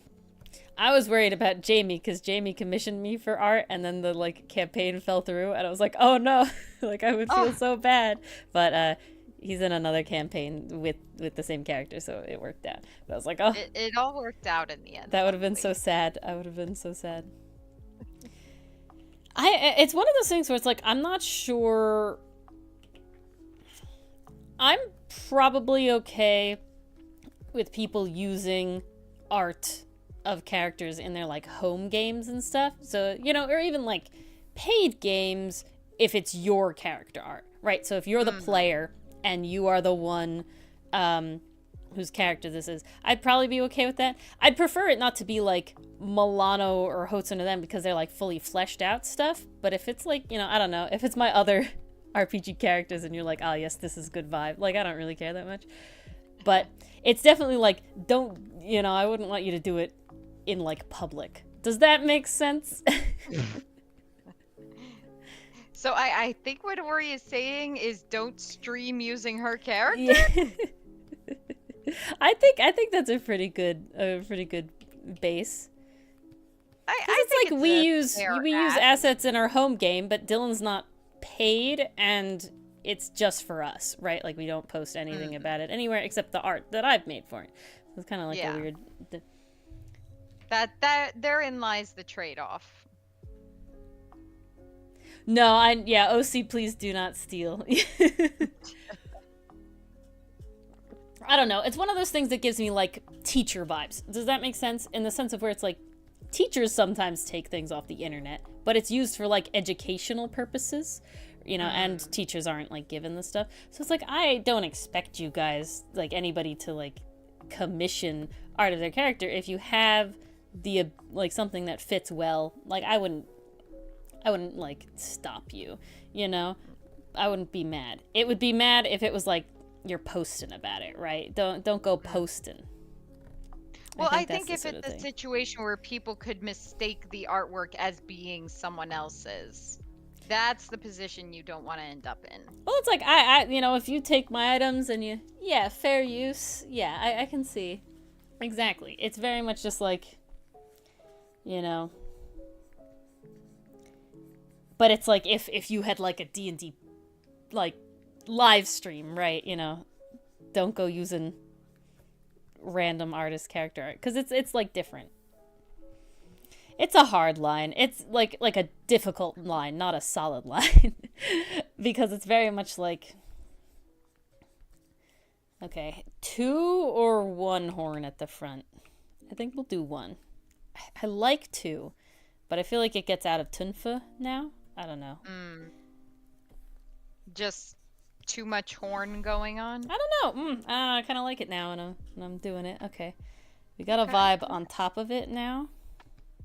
Sometimes the vibe 2 can rask. change as you're drawing. All right. 2 rask. I think means do this version, but it is this version now. So you've forgone any rights to the design. No, okay. This is my favorite sort of thing. I really enjoy making weapons based off stuff. Making items based off stuff instead of like just fully pulling them out of thin air. So I got a commission recently that's kind of pulling them out of thin air. They don't have any really not a lot of input, at least not at the beginning. They're just kind of like go ham, and it's like cool. Yay. Nice, but it's always a struggle to start, It's always one of those like difficult things to start. Yeah. Especially when they give you so much creative freedom, because the possibilities are literally because endless. It's very much, it's like, are you really telling me you have no idea how you want this to look? Like, you can't be telling me that this is your character's item, has no idea how you want this to look. I guess Dichotomy did that to me. So you're literally sitting there like, sus. But at very least in our collab Dichotomy, you had like stats and like vibe, which is better than this character just being this commissioner being like, yes, it is a bracelet that turns into a bow for a ranger, and it is like, okay, cool. All right, nice vibe. Where's the rest of Can it? I get a little bit else? No, okay. 4 a.m. breakfast. You're on your own. He's planning on doing a sleepless night and then going straight to the gym at 6 a.m., but you realize wow. Then go to bed, PCM? Is that the resolution here? I'm sorry, who's going to the gym Not at 6 PCM, a.m.? Grenade. Jesus, my brain is dead already. Is it midnight brain? It's not. It's only 10:30. It's not even close. It's only 10:27. How much time do I have man. left? Oh my god, I have so much freaking time left. Okay, why did the Etten take so freaking long and everything else is going like nuts? You know why? I know why the Etten took so freaking long. Can anybody guess why the Etten flail took so much longer than these other ones? Guesses? Any guessers in chat? I mean, you probably can, Grenade. You forgot what a Netton looked like? Nope. I had it right up there. I know exactly why. There's a very, very important reason as to why. 2 heads? Yeah, Dichotomy knows. Oh, you know why? I don't think I know. Okay. Yes! Oh, Dichotomy. Dichotomy got it. What was it? I couldn't use the mirror tool for the whole time. Oh! At least not quick and easily. I could have used it more than I did, but definitely it involves like setting up a bunch of mirror tools and everything like that. So it was definitely like more difficult. Yes, Dichotomy knows. Is it cheating? I don't really count it as cheating. I don't think it is. Come on. It's really funny. So when I do very specific like character like front faces, I do mirror. So like when I did the sketches for the reel that I posted today, I did originally mirror because it's easier to draw both eyes together so you can like visually see how they look on a face than it is to like just draw one. What does cheating mean? I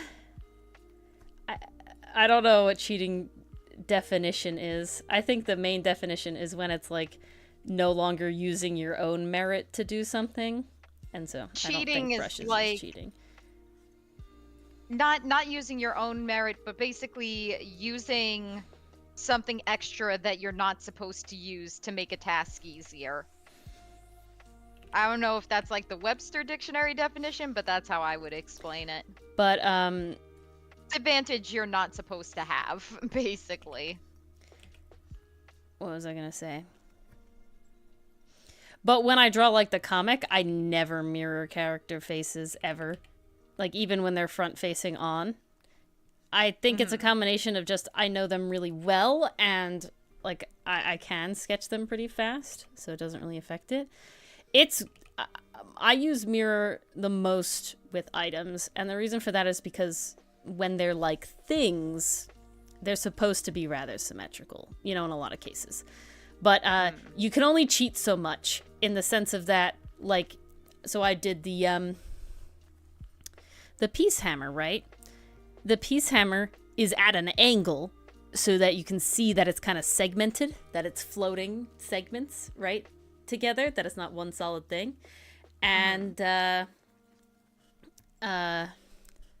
God, brain dead already. And, oh, I still have 5 minutes. Go, Worry, go! My brain literally just shut the hell off. It's too early for that. What did I do? What was I even saying? Holy frick. Where's the gap? Okay, that's really weird. Yeah, my brain died. Sorry. My train of thought is lost to eternity. What the hell was I saying? Crap, I'm trying to remember. I was talking about characters and items. Yeah, there you go. Taronfas. You did mention that you don't use the... Yeah, it's for item. Oh. So with the peace hammer, like I did use the symmetrical tool originally. Even worse? Can it even get any worse? How does it keep getting worse? I don't know. Scratch that. I don't want to know if that's possible. This feels like a lot PCM that you keep saying it gets worse, but Poor Neffy. But so the point is that because of the angle that I drew the hammer at in the end, I could only cheat for half of it, and then I can't cheat with the symmetrical tool for the wood grain, because then it would just be weird. That would look so bizarre if that were symmetrical. Well, exactly. So I get to do that all by hand, and then regret halfway through. You know, question some life choices that led her to this moment in time. All that good stuff. It's also one of those funny things where it's like, I would never draw as much of this, like, D&D homebrew art as I do if it wasn't for this symmetrical tool. If I wasn't using it. It's a lot of work, you know? I can't believe I was putting out so much content for a year. For almost an entire year, I posted 3 separate new items a week, which was nuts. That's insane that you just absolutely nuts. Had all that content. Like, you were going. Well, had all that content. One, it was a backlog of many years of, you know, playing D&D and Dylan making homebrew and me just sort of shipping it out. And on top of it was a lot of homebrew that I made for our post-haste campaign. Because that was the whole sort of catalyst for it. Was true. That's when it really post-haste, and it was like me seeing people on Instagram, you know, doing that sort of thing. And being like, yeah, like, I can draw that. That could be fun. Let me do that. I want to just draw the items and stuff for the game. And then it sort of evolved into like trying to keep up a schedule because that's how you gain followers and, you know, algorithm and all this sort of stuff. And then it was like an escape because I was in a really sucky job. And so like literally what I did every day was come back and draw the items. So it was definitely an escape. Now at this point, I'm definitely much more of like a comic person. So I essentially wasn't doing much with the comic when I was in the height of the D&D homebrew stuff. And then on top of that, there was a segment of time. Of a hiatus for a while. There was definitely a segment of time when it was like, oh my god, I don't have new homebrew. How do we, like, we need to make new homebrew now? And so that was like wild of like, oh god, you know, I wasn't making homebrew, it was kind of made already. So that was like a whole thing. But here we are at every other week, which is pretty slow compared to every other D&D content creator, homebrew creator I interact with, but such is life. It's not my main source of money. It's very funny because it's definitely the thing that has affected my life the most. I don't think so. I don't think you missed Scream It Ori time. I'm sorry your stream exploded. We gotta add that texture. Loving that texture. I love adding this texture now with the highlights. I do that now. That's a newer thing. There we go. that I do, but here we are. Mars is going ham on the comic because I caught up to her.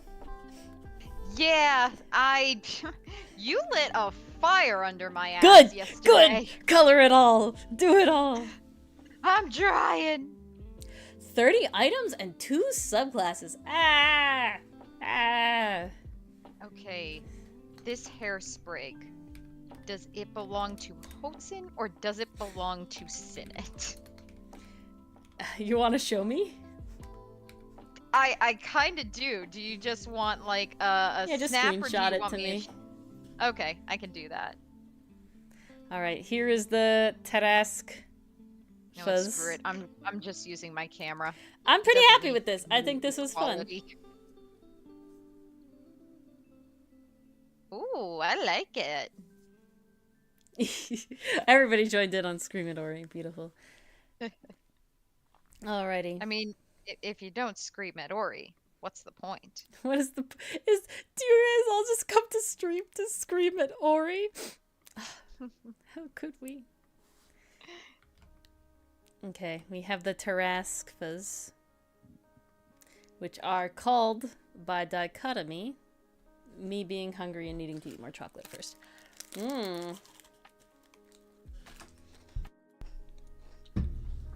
I, of course, have the crunchiest chocolate.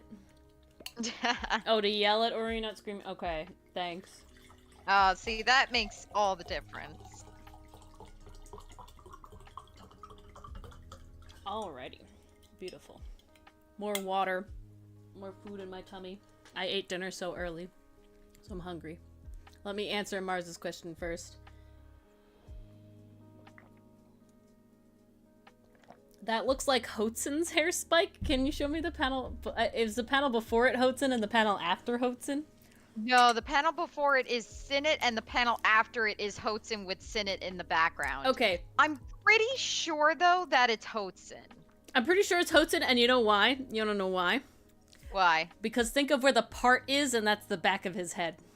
That's what I was thinking. Yeah. I couldn't tell if this was the front or the back, and I was It's definitely the back of his head. Yeah. Because I'm pretty sure if you're on the Sinnett hangout, that means he's looking out at the sunset. Okay. All right. So this will be the easiest panel I color tonight. Yes. It's So literally just hair. we have the Carapace Spines, a legendary pair of +3 short swords. Okay, they're legendary because the Tarrasque is epic as hell. Yes, understandable. To That makes tune to sense. these weapons, you must have the strength or constitution score of 20 or higher. Ooh, gives me Master Sword vibes. Mm-hmm.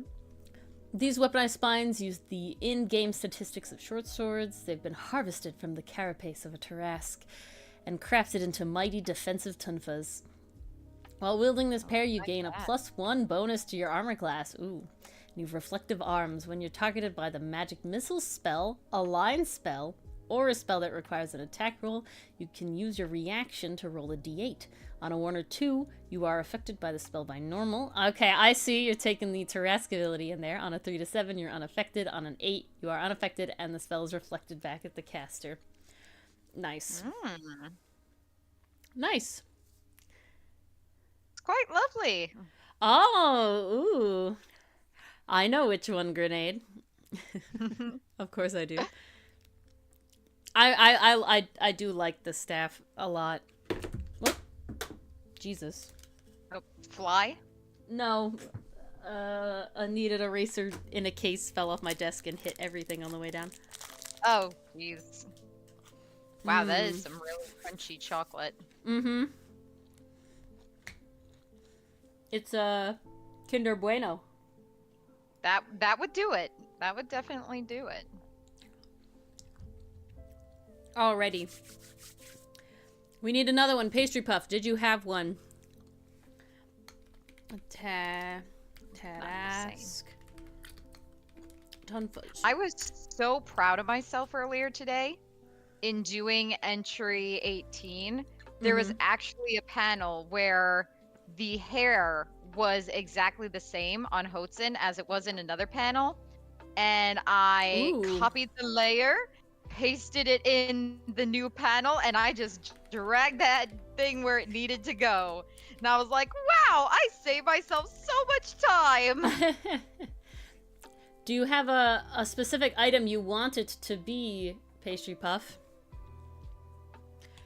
If not, we can vibe like I did before, but I do enjoy suggestions. Yeah, I think it's this one. Pastry Puff, I think this is the one you probably found. A Shamshir. Yeah, okay. I'm gonna wait a second because I think Cinder's about to have a break in his thing. He's not on the very last one yet, but we'll look. We'll look up. Are we gonna scare him again tonight? Yes, of course. Okay, which one do I like? We gotta scare him, and we gotta ask him for a combo off the dome that we'll do later after Pastry Puffs. Maybe that'll be our last one for the night. We could do that. In his honor. We like to jump scare Cinder, and he likes being jump scared, so it all works out. He's reviewing homebrew because he always does it here. It is a good choice. It goes with the wing vibe. I've always loved the vibe of these wings, where they're sort of just like fins that go all the way down. I made a monster that had that. Y'all keep atting me. Alrighty. Yeah, I really like wings. I did a creature like that. I should also find the Voltron video. Damn, that's so cool. You're watching Cinder. Grenade, how could you? No, I know. You don't know how you found Cinder originally? I don't know. Cinder changed my life with the D&D stuff as well, so, you know. He's the catalyst kind of man. But yeah, he's like on the very last like bit of this subclass, so that's why I want to like hold on a second and get it here. We're chaotic nuisances, but we know when to I'm be not gonna chaotic disrupt nuisances. like fully disrupt stream, right? Oh, he might not even be the voice chat, is he? He's not even in a voice channel. Never mind, we can't even. Oh no! Oh no! All right, never mind. How dare he? Foiled. Foiled indeed. In a sense, dichotomy. So I'll talk about it after I start Pastry Puff's beautiful suggestion, because yes, golden dragons are very pretty. Oh no, it's another one where I can't use the mirror tool. Oh, it's literally. You guys really are conspiring against Dory tonight. It's just a speed thing, right? Because I only have to draw 50% of the item then, right? Mathematically. So it's literally just a speed thing at that point. But yeah, we get to we get to do it. I'm not actually upset. Anyone, no, don't worry about it. I know, Pastry. How dare he? How dare he thwart us like this? Honestly, I don't think I can really do it at all. Probably Not really did gonna happen. unintentionally too. Oh yeah, he literally that just forgot. hurts even more. He literally just forgot. But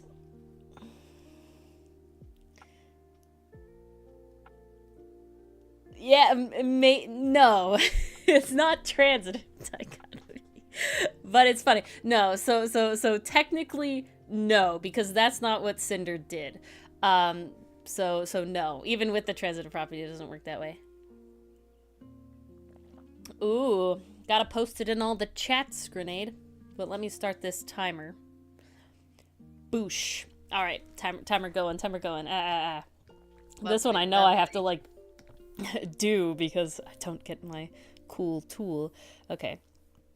So, what did Cinder do? So yeah, so I started. I don't know exactly what I would have said inspired me to do the D&D art in the first place. What I really would say happened is that I started DMing a long-form campaign, which was not my first long-form campaign that I ever DM'd. However, it was the first one for this table. That is Mars, Dylan, and our two other table mates. And so it was my first time DMing a full-on long campaign for them. And I am way too extra, and so it's like, I gotta draw all the enemies, and I gotta draw all the maps, and I gotta draw all the items, and all this sort of stuff. And I had seen on Instagram people, drawing the sort of, okay, it's gotta have sort of fins here. Drawing and posting D&D homebrew. Big one, obviously, big ones are like, Griffin's Saddlebag and Loot Tavern and those sort of people. A lot of the big ones that definitely originally sort of were inspiring me. But the biggest actually inspiration was a French artist. Their handle is the Fantastic Emporium.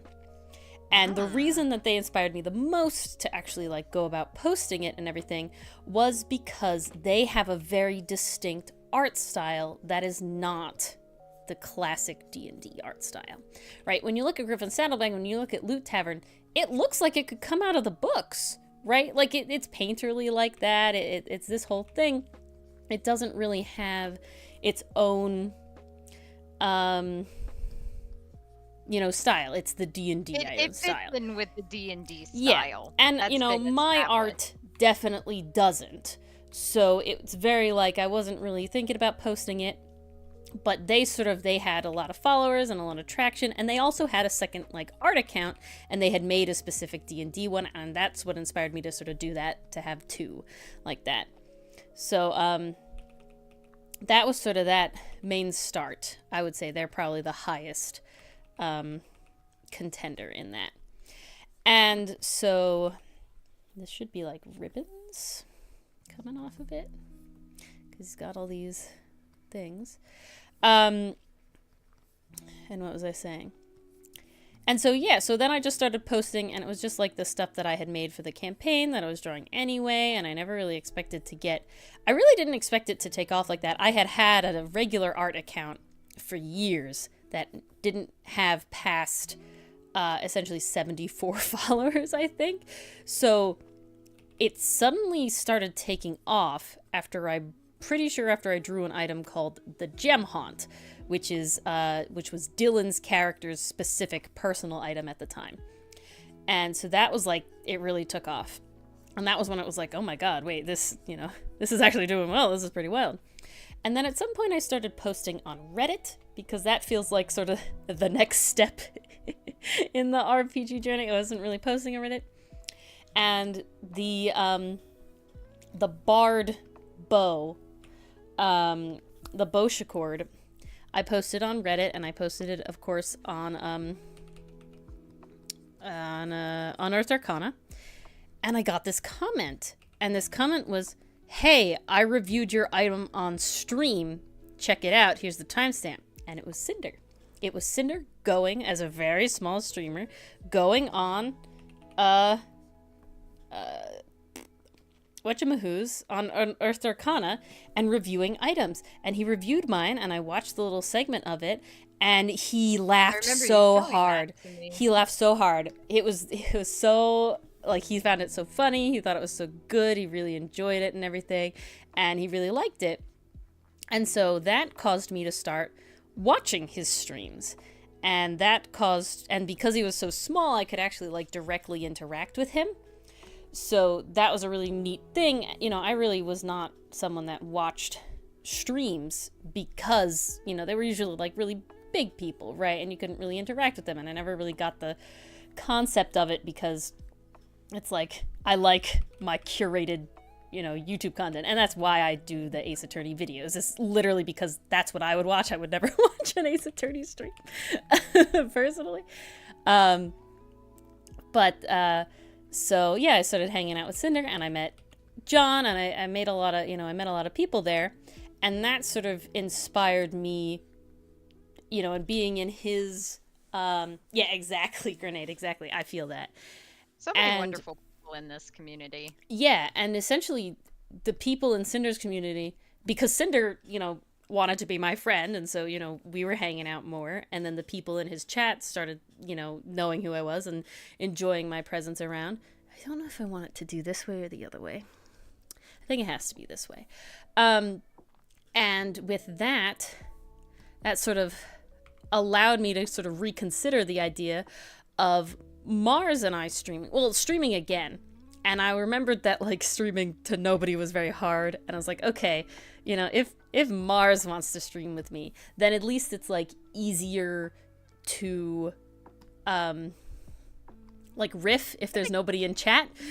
Talk, yeah. Yeah, it's easier to just keep talking if there's nobody in chat, because that's always, like, the hardest part, is to start with nobody in chat.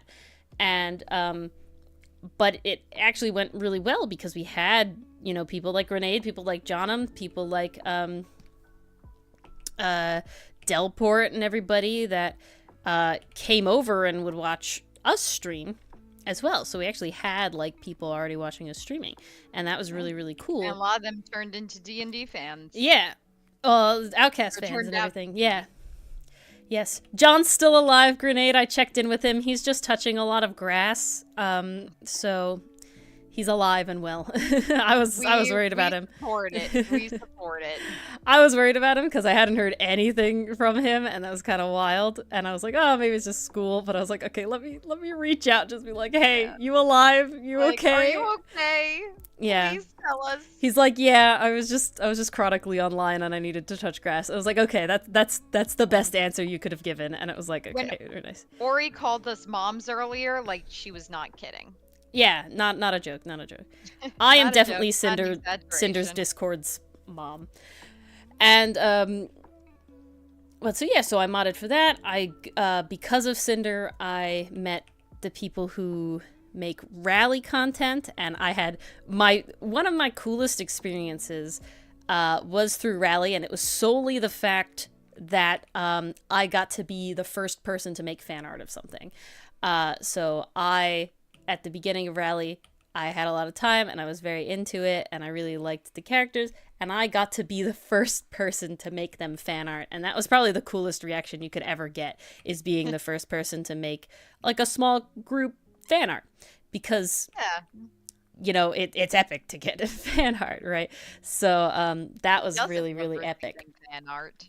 Yeah, so that was really epic of an experience, and I was in there for a while. I'm still a mod over there, but I'm definitely not crazy active. I'm more, when I'm a Discord mod, I'm more the tech mod, if that makes sense. It's like, I understand how Discord works, so hey, that's better than most of us. Yeah, so I could do that. I'm not really the, like, I'm here in the present, you know, constantly searching everything mod, but I do pick up on, like, certain things. Like, I had to diffuse an argument earlier today, and I had to, like, oh really, kick time out somebody that just randomly started talking, not in our Discord, in Cinder's Discord, and I had to, like, time out someone in Cinder's Discord that was making, like, that just randomly started talking about how they, like, destroyed their bathroom with their shit, and I was like, Oh It's god. like, yeah, this is inappropriate. Please don't do this This is again. not the place for that. Yeah, this Sorry. is don't do that. And so No. that was interesting. But most of the time it's like, hey, I need new roles. Could you make this a thing? And can you do that? And whatever. And it's like, yeah, we're good. We're chill. So I'm the Discord person, essentially. Tech person. And yeah, and so that, skyrocketed then to, knowing all these people through Cinder and all that sort of stuff. And then Dichotomy, you came out of the woodwork there, and that was really neat.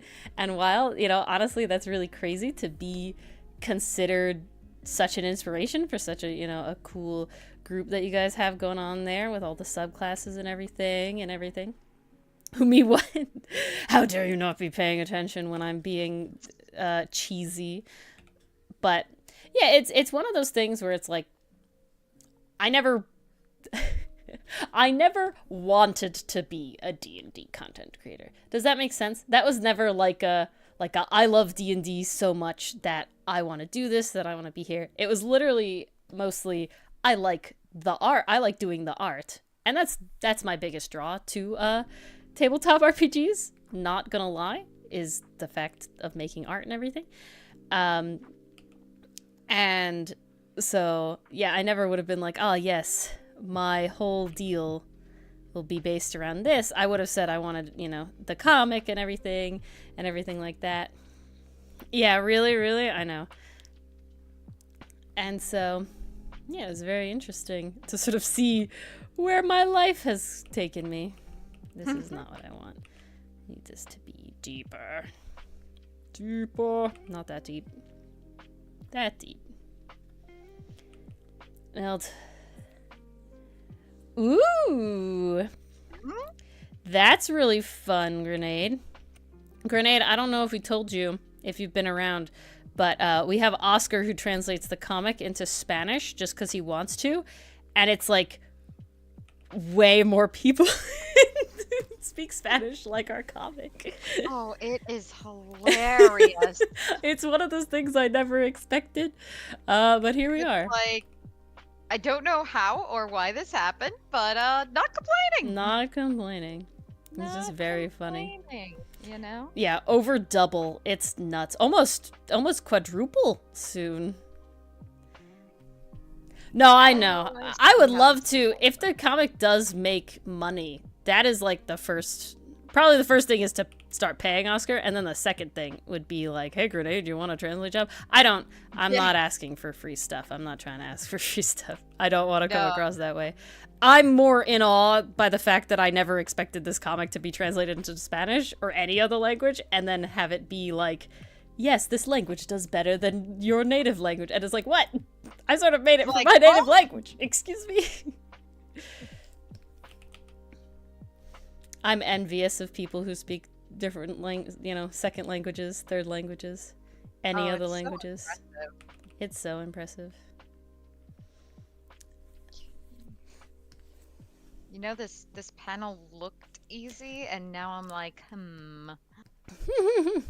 Well, I hope you get your translated. They're books or movies, or they're all D&D books. They're like not D&D. They're homebrew stuff, third parties. Is it all D&D or is it other systems too?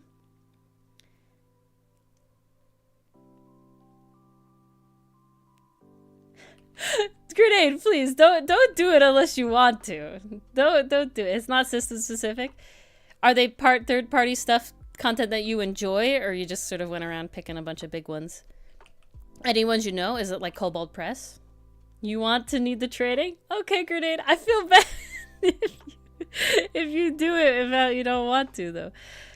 I won't say no, but please don't feel obligated. Yeah, there is no obligation. No here. obligation.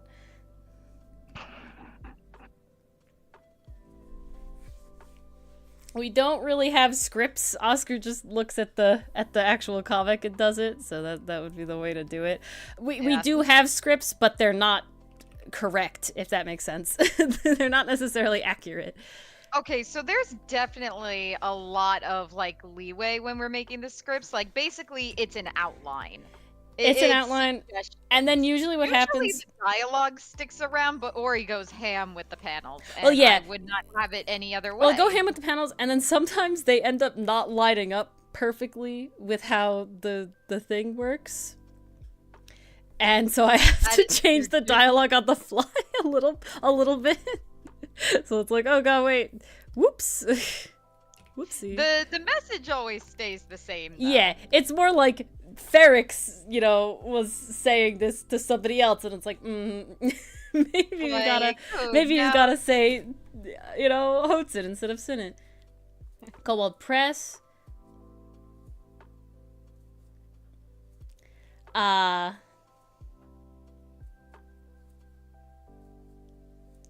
I hide the sketch layer. It is an outline! This is a sketch layer! Okay, there's a difference. That's the sketch. This is the outline. That's how it works. This is where Ori gives you all an edumacation. Oh, you mean I said it's an outline for the script at the same time? I see. Yelling. Alright. Yep, I didn't get to color it in, but here it is. Pretty epic. I probably would make the blade longer, and I probably would bring the whole thing down, if I'm being honest. I'd probably make it more like a scimitar, than sort of the cut in the middle, if I was to make it a whole thing. But it is very fun. Sword timber. I don't even want to think about it. Yes, we have to see the beauteous item. Yes. The golden winged sword. Weakening blade. Yes, off the breath. When you hit a creature with this weapon, it has disadvantage on strength-based attack rolls, strength checks, and strength saving throws until the end of their next turn. Wingbeat Step. Ooh, as an action, you can emit a fiery burst of wind and propel yourself away, jumping up to 30 feet. Each creature within 10 feet of the space you occupied when jumped must make a DC 15 Dex saving throw. On a failed save, they take fire damage, and knocked prone. On a success, they take half as and not. Okay, so based off the legendary action kind of vibes. Very nice. Oh, interesting. This is fun. I love weapons based and items based off creatures because there's so much design space there. And then on top of that, my favorite thing, crafting. Then you can do the crafting. This one, I'm impressed I got to shading on this one. That went nuts. Oh, I did get to shading on this one kind of too. Yeah, it's really the symmetry tool, guys, damn. I got far enough with this one because I could use it on half here. But yeah. Yeah, I really do like it. Okay. I'm just gonna check. I'm just gonna yell at Cinder. No, I'm not gonna yell at Cinder. Cinder, how dare you not be in the chat? Maybe I'll message him in stream. And it does. Yeah. How dare you not be in Discord VC? So we can scare you. I'm not gonna say why, just how dare he.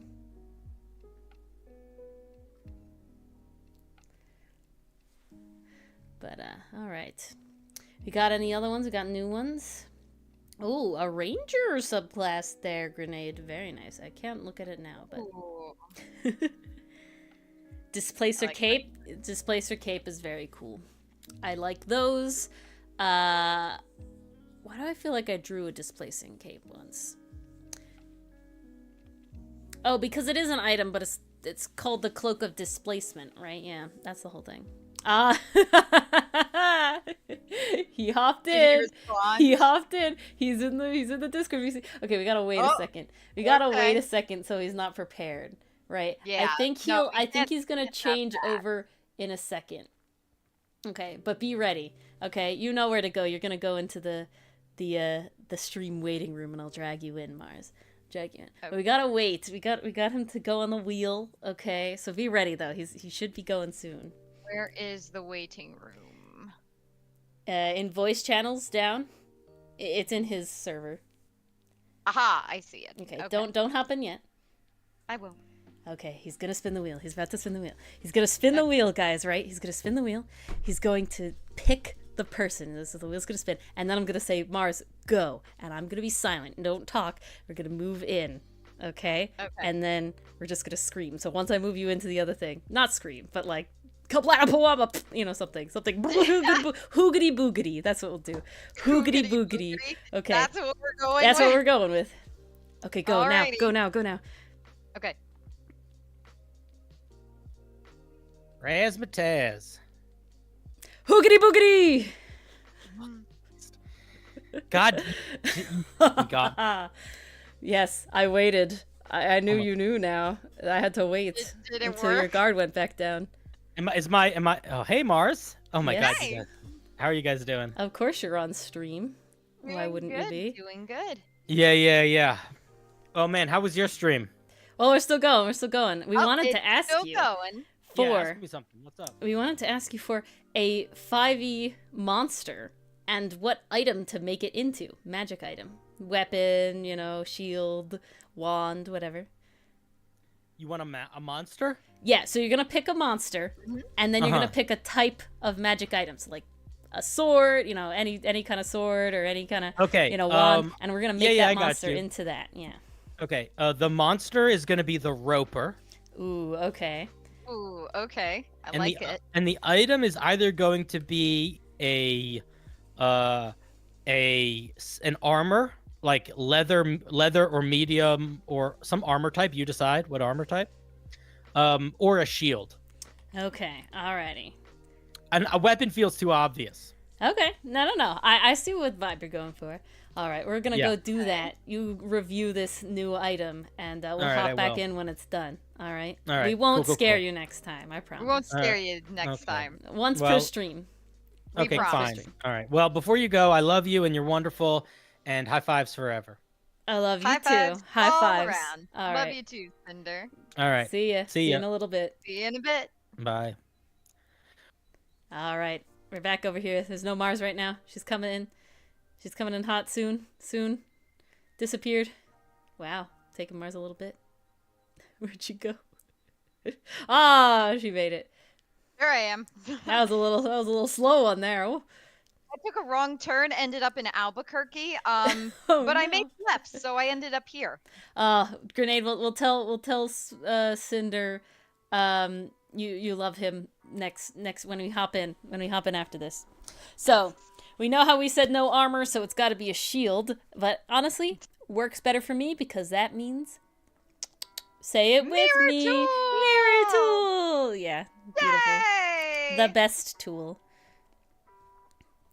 Oh God, what? Don't Take do that to me. that 15-minute time limit. Oh, I God. almost said second. 15 seconds would literally get nothing ever. There would be nothing. Just be like, look, Non-existent. it's a dot on a page. Or you and That's mirror, yeah. 8 light minutes away. Honest, I don't know. She's probably closer than that. Oh, you mean Wait, the what? planet? Is Mars? The sun is 8 light minutes away. I think Mars is closer. Mars is closer than that. So I was Mars is right. closer than the sun. Significantly closer than the sun. So maybe like 1 light minute away. I don't know. Don't know. Oh, okay, you guys are How gonna make me many research it, aren't you? Light minutes is Mars from our Earth? No, okay, Americans. What are we doing? What is my 3 American thing? minutes. Yep, I see Light it. travel time from Earth is 3 minutes. Yep. The sun is 8 minutes. Earth is 7. Jupiter is 33 It says minutes. Google says 8 minutes. Grenade. I don't know. Well, Google says 8 minutes to the sun. That's what I'm saying. Yeah, to the sun. Okay, I'm just clarifying we're on the same page here. Yeah. You were right about the sun dichotomy. You're just not right about Mars. You know what I'm saying? Mars is only 3. And only 3 light minutes. So close, yet so far. Core or surface? I don't know. It says how long. I asked how long does light travel time from Earth to the sun, says 8 minutes. It says distance at closest approach. Okay, that sounds like entering the atmosphere to me. That's pretty friggin' close. Oh my god. Alright, alright. The point is that this Mars is here. Yes. Much closer than 3 light minutes. Literally I am sorry. light milliseconds away I from me right didn't now. mean to get lost. I ended up on Pluto. Very Okay. nice place, actually. We shouldn't have dissed Pluto. We shouldn't have never dissed Pluto.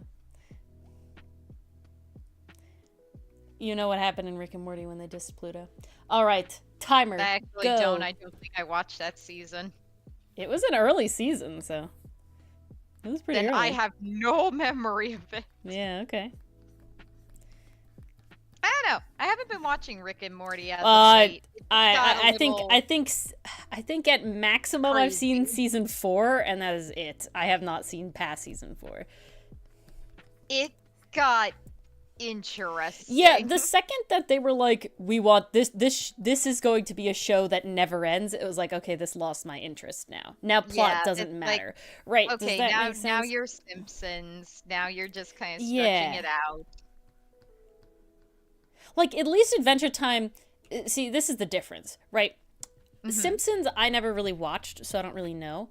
But if there was plot originally, then that I feel affects it more than if there was never plot and it's just go on forever, right? But Rick and Morty you had so definitely many. don't run into it as much with like something like The Simpsons because that is wholly episodic. That's what I'm Like saying, character right? actions and consequences don't usually carry into the next episode. It's all isolated. But Exactly. you still have character consistency. So if a character acts a certain way in episode 1, So we're not you'll Johnny expect them Bravoing. to act that way in episode 20. Mm-hmm. That's also kind of the benefit of having an episode I because have you're to- not really going for character development. What do you mean by go, Grenade? Like it never existed? That's tough for me. But what was I gonna say? I have no idea. Yes. I have to say, Gravity. If it never. Okay, this is difficult outside of the fact of like Ooh. which show I like more because both You guys of them. are asking Ori to pick between children You're here. no. What you're actually asking me to pick between, if it's like it never existed, is you're asking me to pick between which like it's very much of what's the It's a Wonderful Life sort of vibe, right? Because both of those shows influenced me very specifically to be where I am right now. The And comic would not be what it is without these shows. it's like it's a very difficult thing. I would have to go with dichotomy and say Gravity Falls, not because I don't love Gravity Falls. I love Gravity Falls a lot, and I have definitely watched it many times. But Adventure Time is like what made me the cartoon person that I am. Like 100%. The cartoon feed, like I would account essentially liking anime to watching Adventure Time as like a weird sort of, It's a Wonderful Life sort of thing. And yeah, so it's kind of very important. However, I don't know if I would be into art in the same way that I am without Gravity Falls, because Gravity Falls specifically was like, I know 100% Gravity Falls was the catalyst for the sort of art that I have right now. Now, could you argue maybe I would have started art later with Voltron? I don't know. Maybe I would have. It But, could have happened, but you wouldn't have had a foundation for your art. Not as this long. Kind of starting anew. But it's definitely like, it's a very difficult thing. I think that if I kept Adventure Time and lost Gravity Falls, I would still end up here. Does Has-Been Hotel have any more episodes? I don't think I've heard. Has-Been Hotel is supposed to be coming out with more episodes. Yeah, but they don't have House of anything Lost yet. just came out with a new episode. I haven't seen the newest one yet. This summer? Okay, well, I feel like you can't... Okay, so I like the idea of Alistair in general. I would like to see Hazard Hotel with a lot more Alistair. But until then, I feel like you really can't judge it compared to these other shows that have multiple seasons. Hell of a Boss is definitely better than Rick and Morty. There's no question about that, in my opinion. Yeah, Alistair. I think Hell of a Boss is circling laps around Rick and Morty now. Again, so the biggest thing I have about Rick and Morty being like, yes, we're just gonna go on forever and we're not gonna like ever stop, right? We're not reaching an ending point, is the fact that they like had these sort of plot points that now don't really matter anymore, right? There's like the whole clone Beth thing that like I have seen kind of looks like it got out of hand, but it's just like they had these sort of like moments, right, where it's like, oh, kind of taken a little too literally. yeah. So my whole thing is that it was like that was like a whole big like plot point thing, and I feel like now it's just a gag. Versus Adventure Time kind of gained plot over time as it moved to the end, right? So it's like, I can see what you're saying, Grenade, but I feel like it was always kind of giving me that sort of vibe the whole time. So that's the difficulty. I still have 9 freaking minutes. Wow. Okay.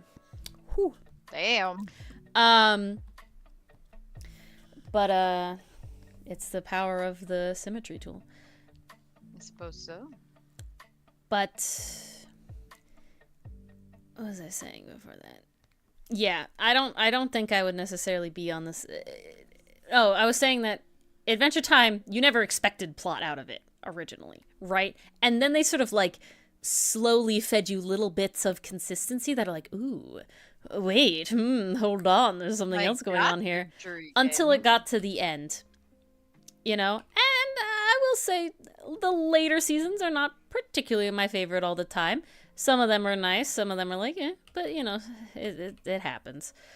I do like some of the lore we got. Kind of the ending felt a little rushed, but you know, after a show goes on for so long, you can't really blame them. And Jake together again, so you know, I'm fine with that. But pain, but you know, that special hurt though. No, that is so. They were reunited. That is where it has the most consistency dichotomy. I don't like the whole.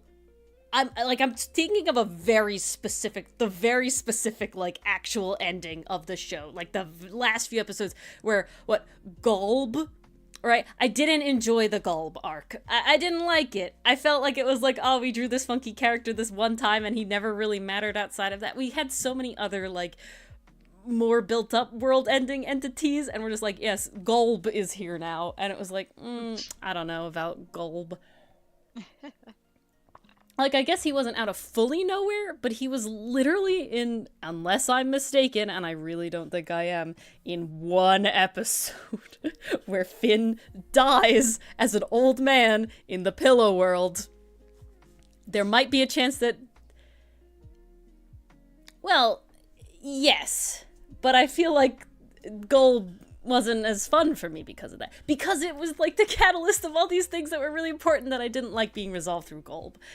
I didn't enjoy that the Ice King's whole deal with Betty was resolved through Gulb. You know, I feel like it could have been resolved differently.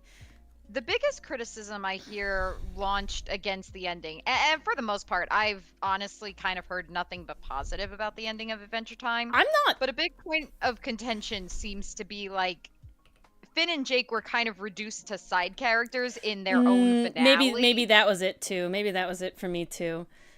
Yeah, I can see what you're saying. It's called Adventure Time with Finn and Jake, and, you know, Bubblina's great, and all the other characters, watching them get their closure and everything is wonderful. And Ice King's arc is very enjoyable. Oh, Ice King's arc is incredible. Honestly, really top tier stuff. But it's like, these are the main characters you have been following since season 1, and they kind of get the shaft a bit. Yeah.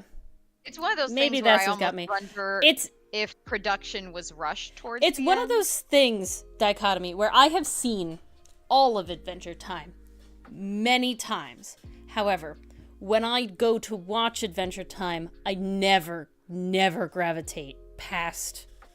I never gravitate to that finishing season, ever. Like, I don't try to get there. gold to get there. It's just not what I wanted out of the whole thing. I enjoyed it. Like, I wasn't upset by it, but it was kind of like, I don't know. The gold did it for me. Because I feel like it was Blame the gold. Yeah, I feel like gold was this whole thing that was like, it felt mulligan-y for Ice King after they set up all these sort of things where it's like, no, he can't be Simon and not be Ice King, right? Like, he can't live because he would die because the crown is keeping him alive. And then it's like, but Wish Monster, I don't know. Not really a fan. I would have preferred if Betty found like an actual way than sort of just bringing this entity in and sort of having Finn have to kind of almost sacrifice himself. It was I don't know. It did things. Hello, TD Pod. How are you? Hey, TD I have Pod. loved Welcome. Distant Lands though. Not Distant Lands. Is it Distant Lands? No, yes, Distant Okay, Lands. Distant Lands. I'm sorry, there's like a bunch of like mini arcs in Adventure Time that are called stuff, so I got confused. After a while, it kind of all blends, to be honest. Well, there's like a bunch of mini arcs. There's like Stakes, and then there's I don't know the one. Is it Skyhooks or whatever that one is? Later on. So my brain is just like, that's, and then there is one where they go to the islands, right? So my brain was like, that was Distant Lands. It's like, no, wait. No. Yeah. Brain a little bit. Distant Lands was the one that made you cry. Yes, I know, but perfect God. sandwich. One holds it a special plate. Ah, yes. The perfect sandwich. But yeah. That's my Adventure Time take. But both of them definitely, like, really, really mattered to the course of my life. So it's hard to give one of them up without It's a Wonderful Lifing myself. That is honestly hilarious. This is a really weird shield. Not gonna lie. Give me that lobster soul. Lobster soul. My favorite thing, so I quote a lot of stuff. Dylan and I are very quotesy people, right? And so my favorite thing is when I quote something and Dylan doesn't get it. I'm like, Dylan, where do you think that's from? His default answer is Adventure Time, because he hasn't seen all of Adventure Time. So his default answer is Adventure Time, and it's like, either, yeah, you got me, or no.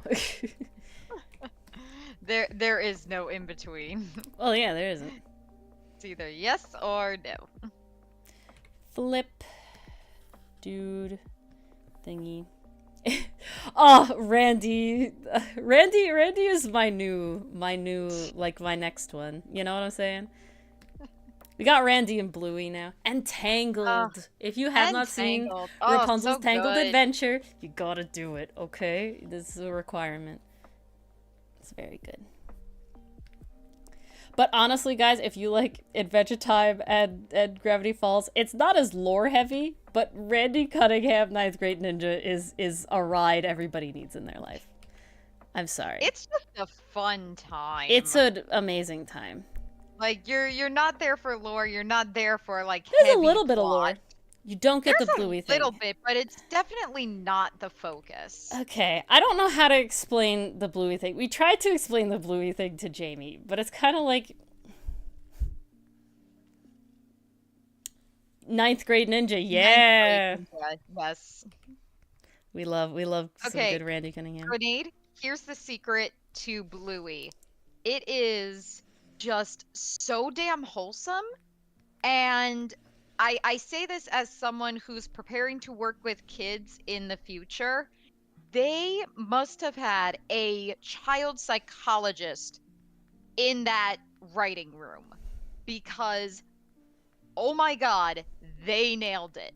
Like, how a child thinks, how a child processes difficult situations, how Exactly, a TD child interacts with parents and the world around them. Like, it is so damn spot on. Every time I watch it with Ori, I'm like, she's seen me like yell at the TV and go like, oh my god, that's a kid. that is how a kid would react. Well, okay, so Grenade, why do older people like it? Why do we like it? Because there's two reasons. Even though I don't have kids, and I One of them don't is want Bandit. kids. No, well, yes, I do love Bandit, but Bandit reminds me of, like, my father. And it also reminds me of Dylan. But the whole idea is the fact that, like, either one, I'm reminded of my own childhood, and, like, it gives me, like, reminiscent. Yeah, I tear up constantly. TD Pod, like, once a week we watch Bluey, and one episode gets us every time. It's so much. The ones that get me the most are the ones about, like, growing up. So there's a bunch of episodes of Bluey where at the end they get, like, aged up, and so one is like I'm getting a little teary-eyed just talking about it. Because there's it's the two that really get me are the one where it's about Bingo.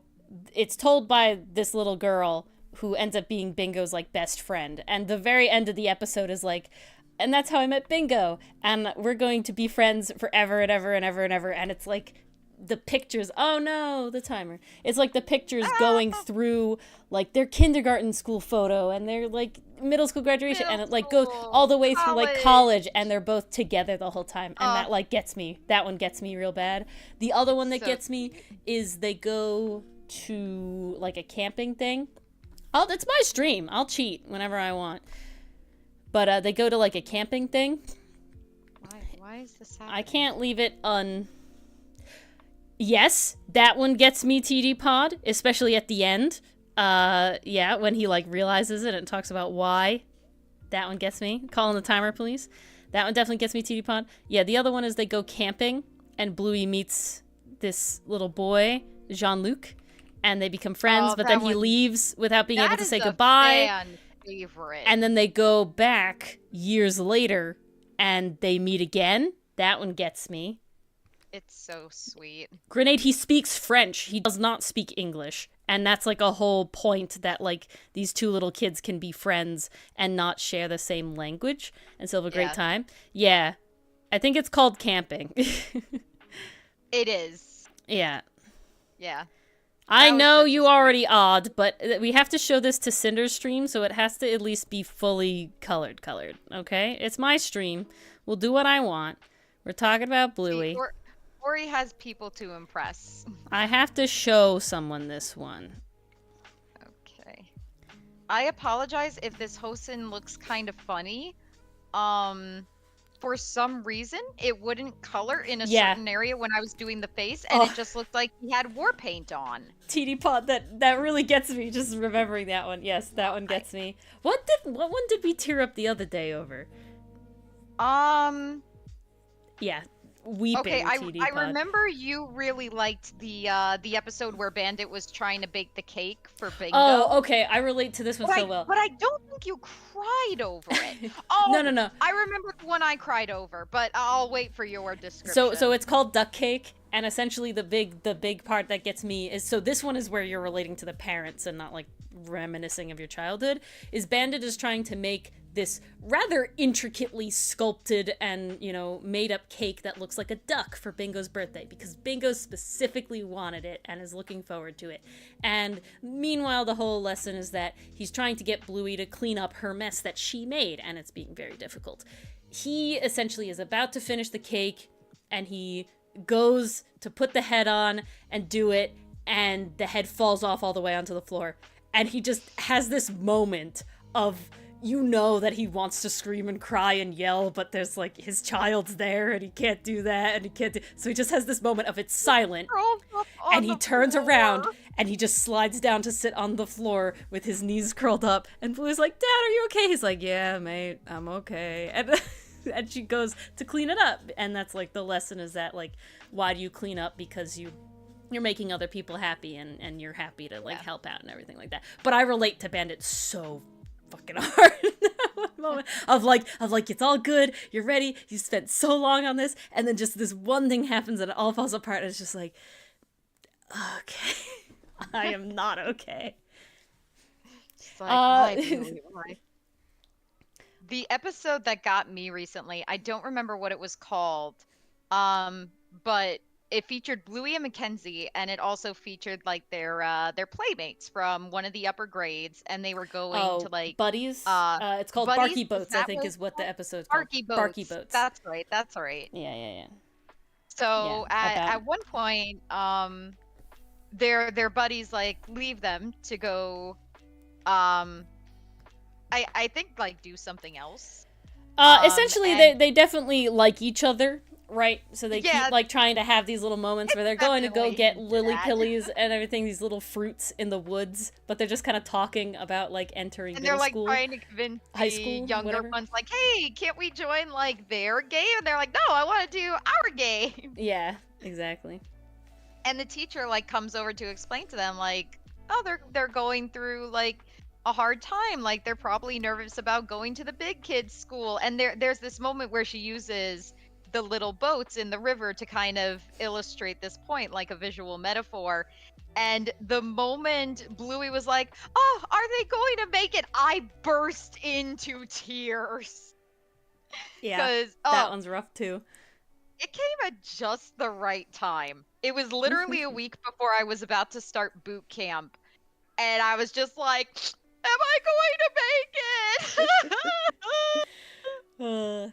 Yeah, so it's a combination grenade of what some of them are just fun. Some of them are just like I Oh, there remember are a doing lot of this as a them that kid, or if I've ever interacted with kids, like I have two significantly younger cousins than me, so I was never an adult when they were that little, but like I was the older cousin, so I like remember interacting with them as they were Bluey and Bingo's Growing up. age, right, where I was like a cognitive like middle schooler, like the buddies, right? So it was like I can remember that, and so I can associate with that. I can remember like my own childhood and being with like, you know, my parents doing the sort of things that, you know, Bluey and Bandit are doing, whatever.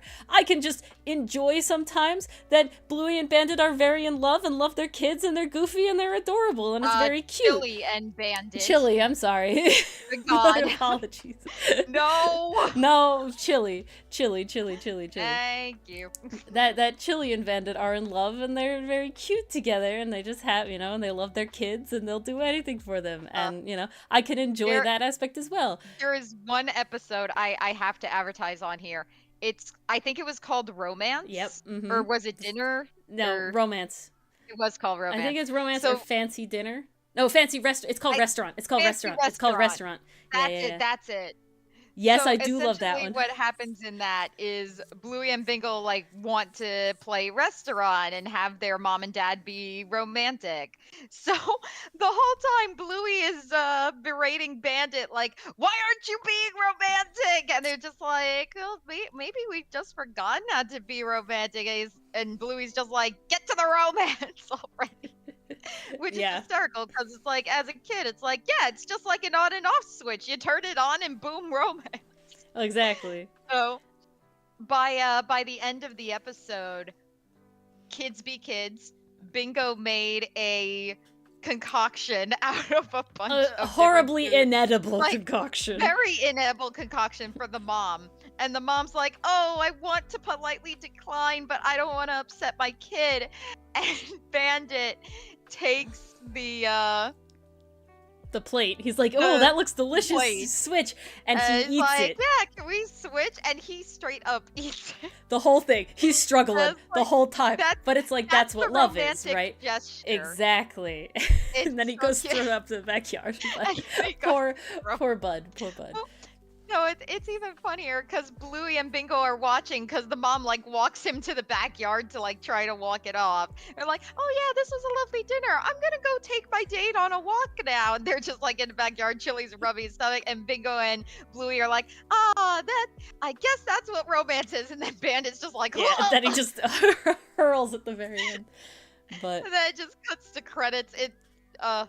They It's got the great. comedic element Yeah, down, so- too. It's brilliant. so It's the every perfect blend of episode everything. is either and this is for the old, you know, for us adults not being children, right? Why do we like it? It's because either it's funny to see kids being kids because like it's funny. They're funny, you know. I was definitely a play pretend kid, and Bluey and Bingo are definitely play pretend kids. So like that's every episode is thus incredibly enjoyable to me because it very much is like, yes, that is my childhood doing this whole thing. And then there's sometimes you just relate to the parents as adults, you know, like in general, just being adults. You have the interactions of the parents with their parents, which is like where you're leaning into now as being an adult, right? So you sort of have that.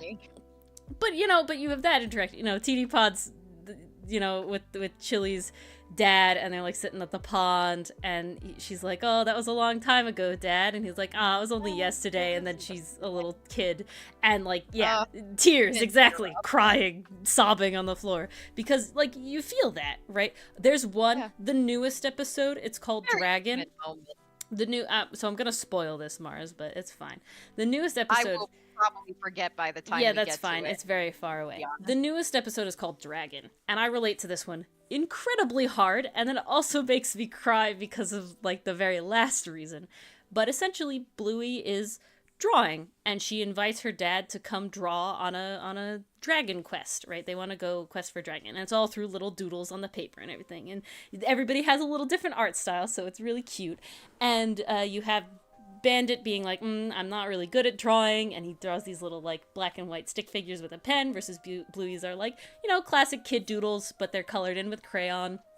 And then you have the mom, who's actually, you know, like practiced at drawing, and she comes in with a very nice horse and all this sort of stuff, and Bluey's like, wow, that's like really awesome, that's really cool. And you know, Chilla's like, it's not that great. And then Bingo comes in being Bingo and a little chaos gremlin, and they go on this adventure, and they come, and there's this creature that's in the way, and I think it's Bandit says like, what is that? And Bluey's like, can't you tell?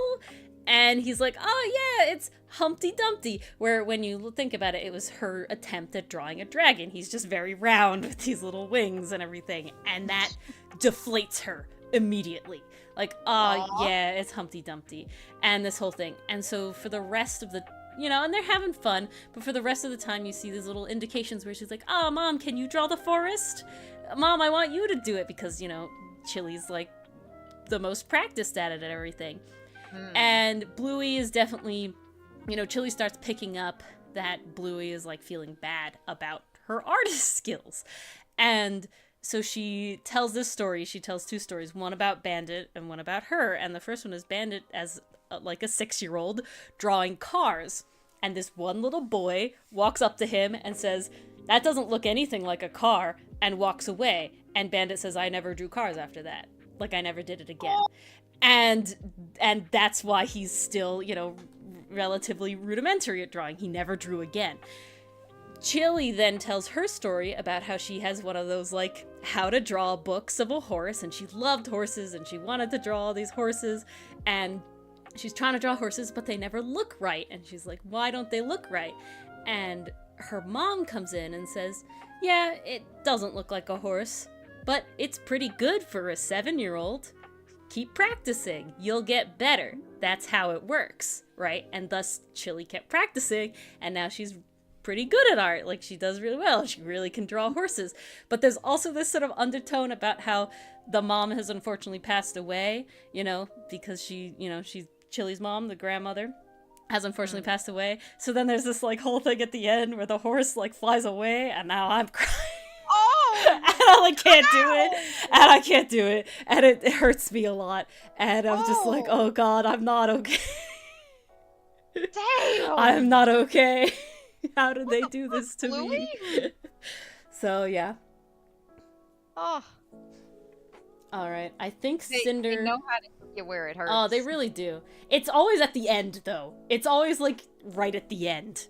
Right, No, they always like wholesome, and then at the end they're like twist the knife, and it's like what? Jesus. My favorite in that category has to be I think it was called Porch I will say, Swing. Mars, get ready. We might jump in here soon to Cinders. Okay. Yes, it was Porch Swing. I know which one. No, Box Island. Yeah, that one. Box Island. Was it Box Island? I think it was called something like that. Yeah. No, I think Flat Pack. It was called Flat Pack. Flat pack? Okay. All right. I'll take your word Where they for go it. through evolution and they build the port swing. It's called flat pack. Yep, that's the one. Yep.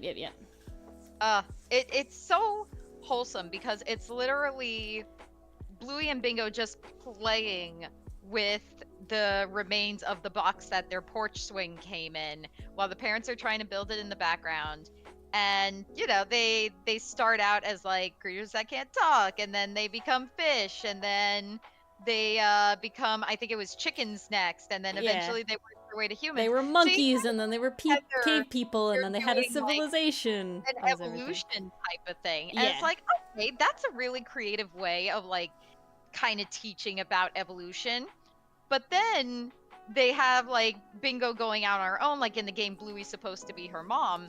So like Bingo leaves and Bluey's like, oh, what do I do now? And she sees the parents on the porch swing. And they already And talk the about the parents music- being like gods on the porch swing, making the Yeah, world. like, oh, they're giving all the stuff to us. So I'm sitting there like, oh, are we going where I think we're going? Yeah, And we're then the going where I music think- swells, and Bluey's running to the porch. And she's and I'm walking like, back through oh all my of the memories. God, we're really going there. Yeah, I was a sobbing mess it was by a the end. lot. All I right. do genuinely wonder though, did I cry more at a Bluey episode or the ending of Buddy Daddies? I feel like there's a lot of like little cries for me with Bluey, right? There's a lot of like swells where I'm not like sobbing, but it's like every time I think about it, it gets me. Versus like Buddy Daddies is like a oh my god, it's all come to this. That's the difference. All right, you ready to jump into Cinders? I'm going to the waiting room. All right, go in. But I do agree that it does not feel like you are wielding fate. It just more sort of feels like you are aware of changes that are coming into place. Hello. Hey, what's up? We have finished your whatchamahoo's shield, request. your roper Oh, you did? shield. Yeah. Well, Did you finished. draw it, or did yeah, you? we did 15 minutes to draw it. There's also stats made by Dichotomy Games if you would like to hear them. But they are quick. Yeah, on their give me feet 1 second. stats. Let me pull you up on stream so people can see. Gotta be fancy. Absolutely. We're Let me pull up your professionals. stream. No, I have it. I have it, Dichotomy. We're gonna All right, read it. can I show it to the people? Yeah, I'm yeah, showing yeah. it to them. Also, Grenade did- says, I love you. I love you too, Grenade. Very cool looking shield. Yeah, it's got a I whole like it. thing. And then we That's have, pretty sick. I don't know how well. What's it do? So it's called the Rope Leather Kite, a rare shield that requires attunement. While wearing this tendril-covered shield, your reach for making grapple attempts is 30 feet, and you can grapple up to 2 creatures at a time using the shield. At the end of each of your turns, each creature grappled in this way is pulled up to 10 feet towards you. If a creature ends their movement within 5 feet of you, they take 1d8 piercing damage as the shield bites the creature. It can bite no more than 1 creature per turn in this way. Ooh, there's a curse Okay. to the shield. The Okay. shield hungers. If you go 24 hours without dealing damage to a creature with the rope leather kite's bite, it lashes out at you until its hunger is sated. While it is hungry, it gains the effects of no longer granting +2 to your armor class. Each time you take damage from a melee attack, you take 2 additional damage of the same type, and you have advantage on checks to initiate or maintain a grapple using the shield. Interesting. I feel like that curse is a little too hectic, but I like it. I like it quite a bit. It like essentially the stops being a shield, and you're better at grapple though because the shield wants to eat something. Yeah. I disagree. I disagree with the second feature. I would remove that one.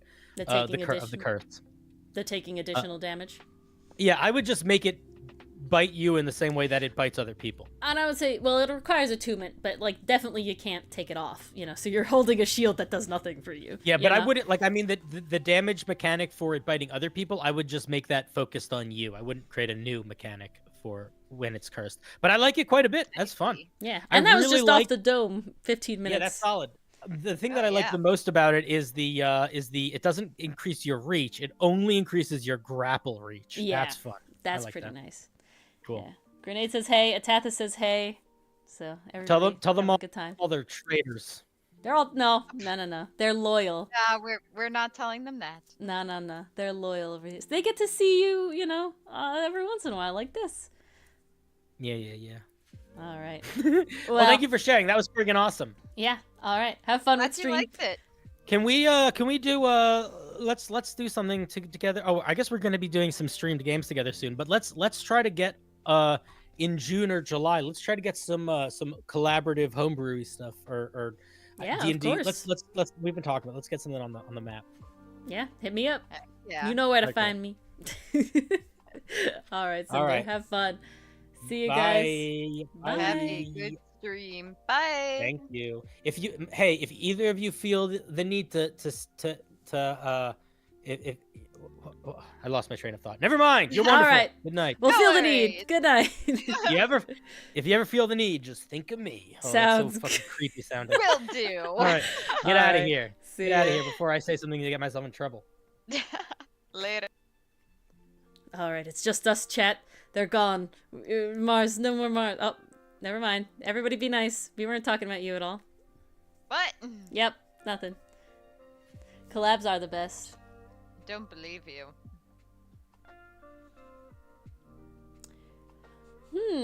I see what you're saying, Dichotomy, about the byte resetting every time. Interesting. Yeah, how do you...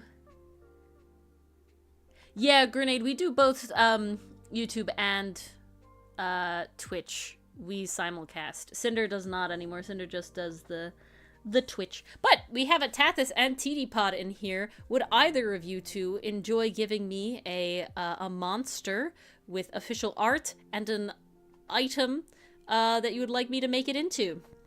Yes. So far we have the This will Roper Shield. Probably be the last one of the night, to be honest. Yeah, we probably got one more in here. So, a Tathis or TD Pod, whoever goes first. So, stake your claim. We have Roper Shield, we have Golden Dragon Shamshir, we have Tarask Tunfas, we have, this is a Steam Mephit Chakram, and we have a Etten two-headed flail. So what shall come next? It's first come, first serve. Yes. Oh, So many good another options. Tarask. Ooh, I don't know. Oh, okay. Do you have if you have a specific item at Tathis that's not Tunfas, I will do Tarask again. But if it's just vibe, I did Tarask vibe already. And it was a Ooh. great vibe. Grenade is suggesting flumps. Okay. I mean, you know we like our flumps around here. No worries, at Tathis, no worries. But yeah, a Tathis or TD Pod, you two haven't suggested anything yet, so this will be the last one. Flumps are always a favorite. I have drawn them twice, and they were added into the Octawolf. Yeah. So, flumps have been drawn a lot. There's no question here. Kind of becoming our signature, really. Flump helmet. Oh, alright. Hello, Derek. Oh, okay. We shall do a flump helmet. Flump helmet. I like it. This will be the I think last this one. is gonna come out very cool. We'll see. I know that I get the You symmetry doubt tool your own again. abilities? Always, always. Ah, Ori. Come on. There are two things. Yes, you were a dichotomy. You like the flumps here, okay? I guess who can blame him? I like the flumps here. I had a character that had a stuffed flump. He didn't stuff the flump himself. He found it stuffed already. Taxidermy stuffed, not like a plushie. So it's a little weird, but at least he didn't taxidermy his dead companion.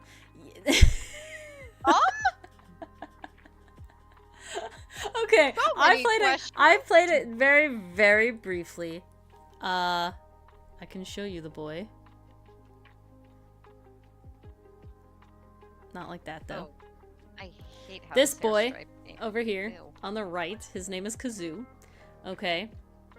And he he had a lot of trauma in the. He didn't start with trauma. This is the best part about it. This is why I love Kazoo. Kazoo didn't start with a traumatic backstory. He had a pretty chill backstory. His mother was, and him were, they weren't poor, but they weren't, rich. They were just living, right on the edge. And he saw a busker essentially making lots of money, and he was like, I could do that too. And he became a busker for fame. He wanted to be famous. That was his main goal. And he was a changeling. Okay, this is important. Changeling bard.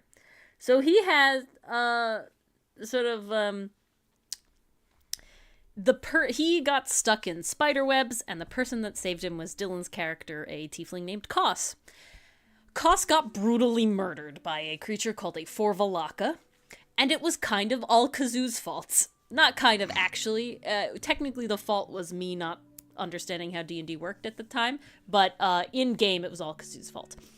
And so, this was incredibly traumatic for him, because one, now he's the leader of their little band, and he's not meant to be a leader, and two, his literal best friend and essentially savior that he looked up to very much is dead, solely because of him.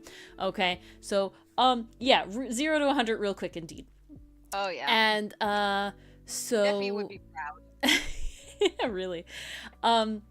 So he was distraught, and he shoved his best friend's dead body into his bag of holding because he didn't need air anymore, right? So it didn't really matter. And he was definitely relatively close to getting him taxidermied to have like a Koss, bear statue equivalent, like in his office or something. Do I always remember him? The other players convinced him against that. Therapy. Kazoo needs a lot. Okay, Kazoo needs a lot of therapy. There's no question. Kazoo is my most broken boy by far. By a lot. Yeah, the other players convinced him not to do that. Thankfully. But, that was the... that was a sort of, place he was going to go. But yeah, no, he has a lot of trauma. He bought and fed prisoners to an elder obelisk, essentially. But he sort of like shoved that down as well. He was a leader. His biggest issue was that he was a leader of the group, and it was 3 people, including him, and they voted on everything. And the 2 votes were always opposite from each other, so he was always the deciding vote, and that was not good. But we will start on this flump helmet. I have delayed long enough. Ooh, and then we have to finish with the reading of the stuff, so Yes, we'll finish off with that. So we have a little bit after the flump helmet, but let us begin this timer so y'all can yell at me when it comes time. Oh god, I'm already off to a bad start. Okay, flump helmet. Well, it's very flat. Do I want it to be like a funny hat? Usually what I have to do is draw a head first. That's sort of a head would help. That's sort of the problem with armor. You kind of have to draw the body and then put the pieces on the body, because otherwise it doesn't work out very well. I bet someone can draw it without the body, but I need it to have a body. A head. The body part. The equivalent. Yeah, bam. Oh, I see what you're saying with the like pointed like that. Ooh, okay, I do like that. I see what you're saying, Doug. Okay, I do enjoy that. Just picking up what you're putting down. Yeah. Ooh, and then it's got the little like danglies off of it. You know, like the sword guy from Demon Slayer. Ooh, yes. Still need to watch the new season. Is it out? It is out. I gotta be honest, I was feeling salty though. Oh. Because I went to see the Demon Slayer movie. Yes, I in do know theaters. that. Yeah. I don't know if Stream knows. But I went to see the Demon Slayer movie in theaters. The second movie. Yeah, the second movie. It was good. It was literally a recap. Probably of like the 20 ending minutes, of Grenade, season at most. 2. And then it was literally the first episode of season 3. So I basically paid to see something I'd already seen and a premiere. I wasn't pissed, but Annoyed. Ticked, I one might say. was annoyed. Because I was like, come on, guys. You Well, literally released Mugen Train, what, 2 years ago? 3 years ago? Like, come on. if you want, Mars, we could watch it together. Dude, we have so much do. on our we list. always will, Mars. It'll Trigun never stop. 98, remember? Oh, I know. It'll never stop. Priorities. Oh, and Moriarty the Patriot, because... Oh, we need that and Odd Taxi, and Odd Taxi. And Odd Taxi, yes. I also want to show you Dr. Ramune, Okay. because that's a fun one. All right. Our goal will be to start getting through what we have, and then Yeah, very much and then we'll get so. there. We'll make it. Some way, somehow. Somewhere. I have to send my... Someday! I have to send my new schedule to my Work. job. Yeah. Yeah. Yeah, you got to get on that, don't you? I really do, because they're giving me times, and I'm like, okay, I don't have clients yet, but in a week I will, and that's not going to work Yeah. anymore. That's a problem. It's a huge problem. Good night, Atathis. Thanks for hanging out. Night, Atathis. It was great seeing you. Always a pleasure. Always a pleasure. Oh, always. Never a question. Just a fact. I don't think anyone has not been a pleasure here, so. Always a pleasure. I certainly can't think of anybody. Okay. You got that? Ugh.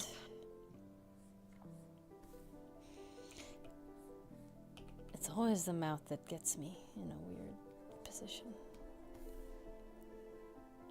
Okay. I think this hat is my favorite. I don't want you to change that, Derek. I would appreciate you not changing that. We like everyone being a pleasure. Yeah. You should strive to be a pleasure. Not the other way around. It makes for a good time. Hey, Delport, good to see ya. The item Right now at we're the making a moment. Flumph helmet. A helmet based off of Flumph. Honestly, not gonna lie, I want to make this helmet and wear it IRL. Like, this is such a vibe. I want it. Well, I'm glad.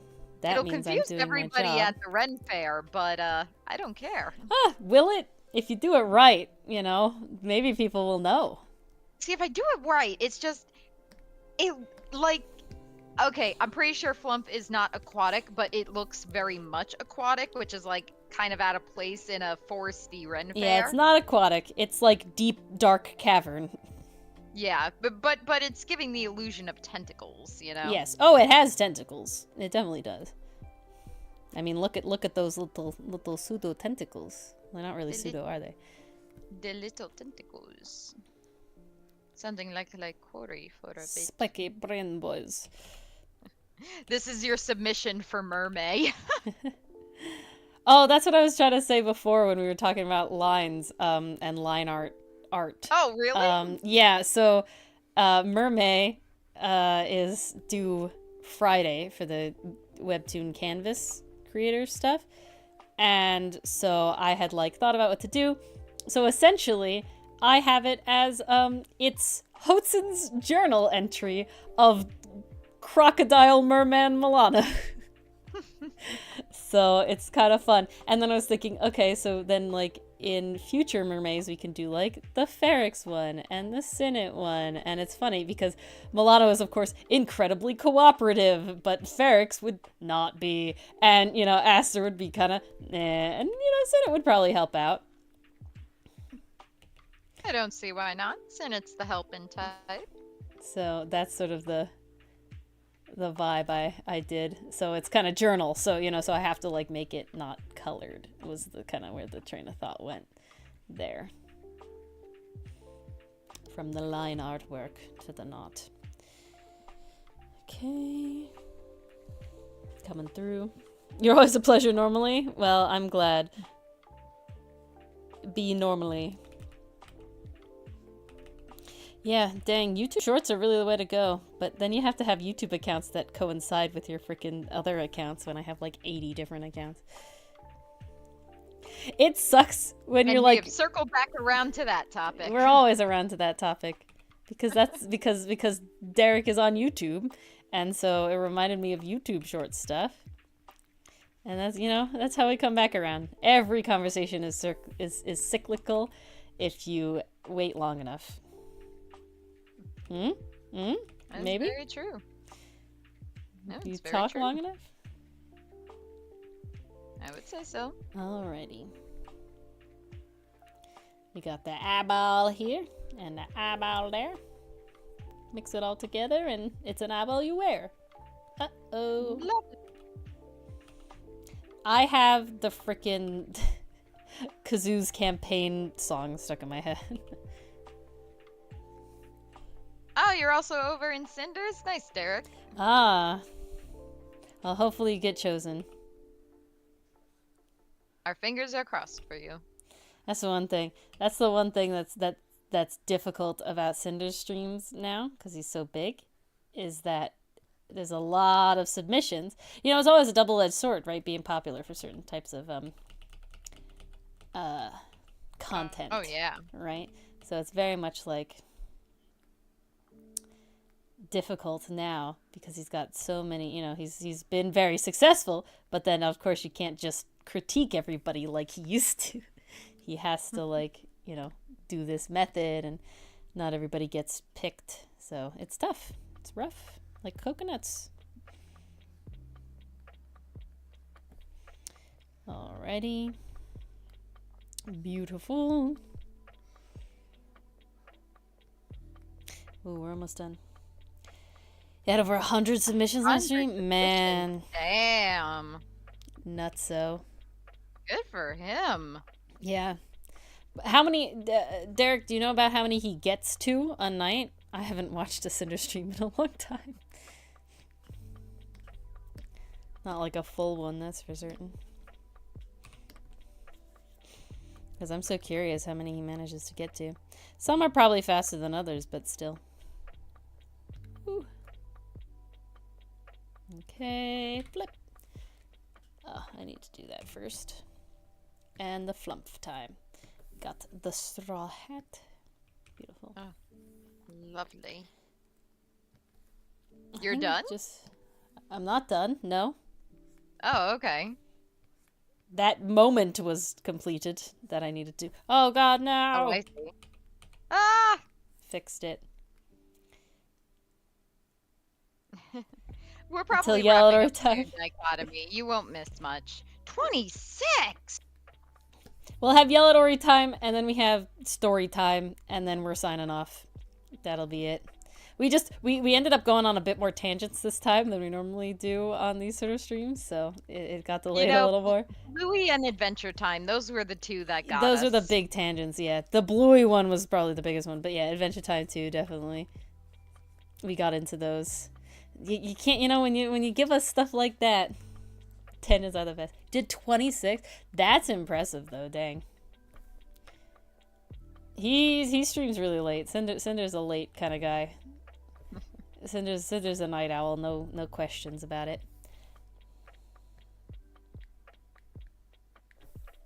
No ifs, ands, or buts about that.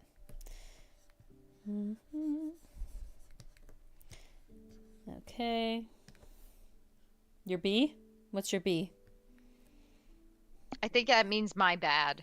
Yeah, I know. What's your bad, Grenade? I know what it means, Mars. There's no other context. Oh, sending out to tangents. I see. Oh, No don't worries. worry We about don't it. actually don't like it. It's just some Tangents streams. are the best. It's funny. Some streams are like everybody's very on topic and like yes, we do, we got the things. And then other times it's like, ah, yes, We go on tangents for hours. Move along. All right. 4 pieces an hour. So he spends 15 minutes on each one. Damn. That's impressive. That's definitely get through a lot of homebrew that way. Yeah.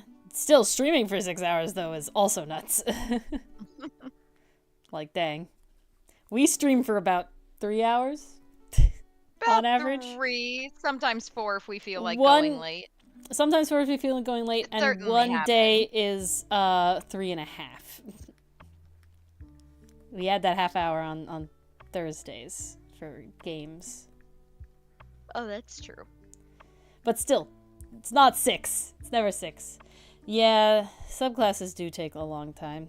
That's the most popular, like, homebrew, though, I would say. Which is very funny, because I'm definitely not a subclass homebrewer. Versus, I know Dichotomy definitely makes lots of homebrew subclasses. And Grenade was talking about theirs as well, so... Very funny, very interesting. Because, yeah, I'm definitely... And all the people I follow on, like, Instagram don't do a lot of subclass ones as well. It's interesting. I think subclasses are the ones that people are most interested in homebrewing, but I don't think subclass ones are the ones that, like, most people are necessarily as interested in, like, bringing into their personal games from outside. Does that make sense? Do other people feel that way? Because the same thing with sort of monsters, right? You know, the biggest traction I've seen that you get, that at least I get on Instagram, is definitely the items. Because players can be like, ha, yes, I want this. You know, give me this DM, haha. And then the DM can be like, yeah, or no. 50 subclasses? Goodness gracious. Yeah, same, Derek. I am a 90% magic item kind of gal. I don't think I've made a single subclass. The only other thing I've made are monsters, and that's 90% because I like monster visual design, not because I want, not because of anything else. I like drawing things. It's very funny. I've made a subclass? If you're talking about the sand cleric, that's not my subclass. I only did the art for that. So ha ha ha. Yeah, there you go. There is one on my Insta. One.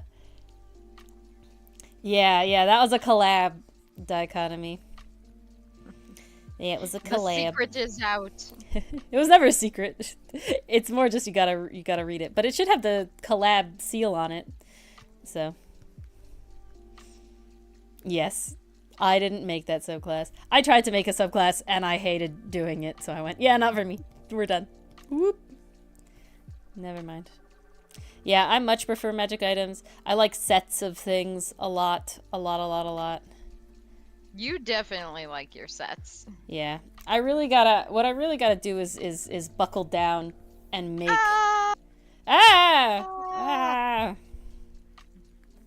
Okay. Here it is.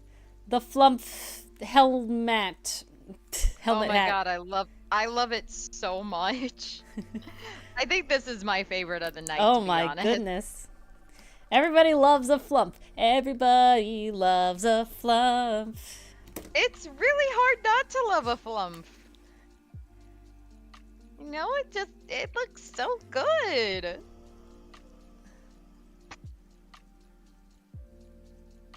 Give the subclass.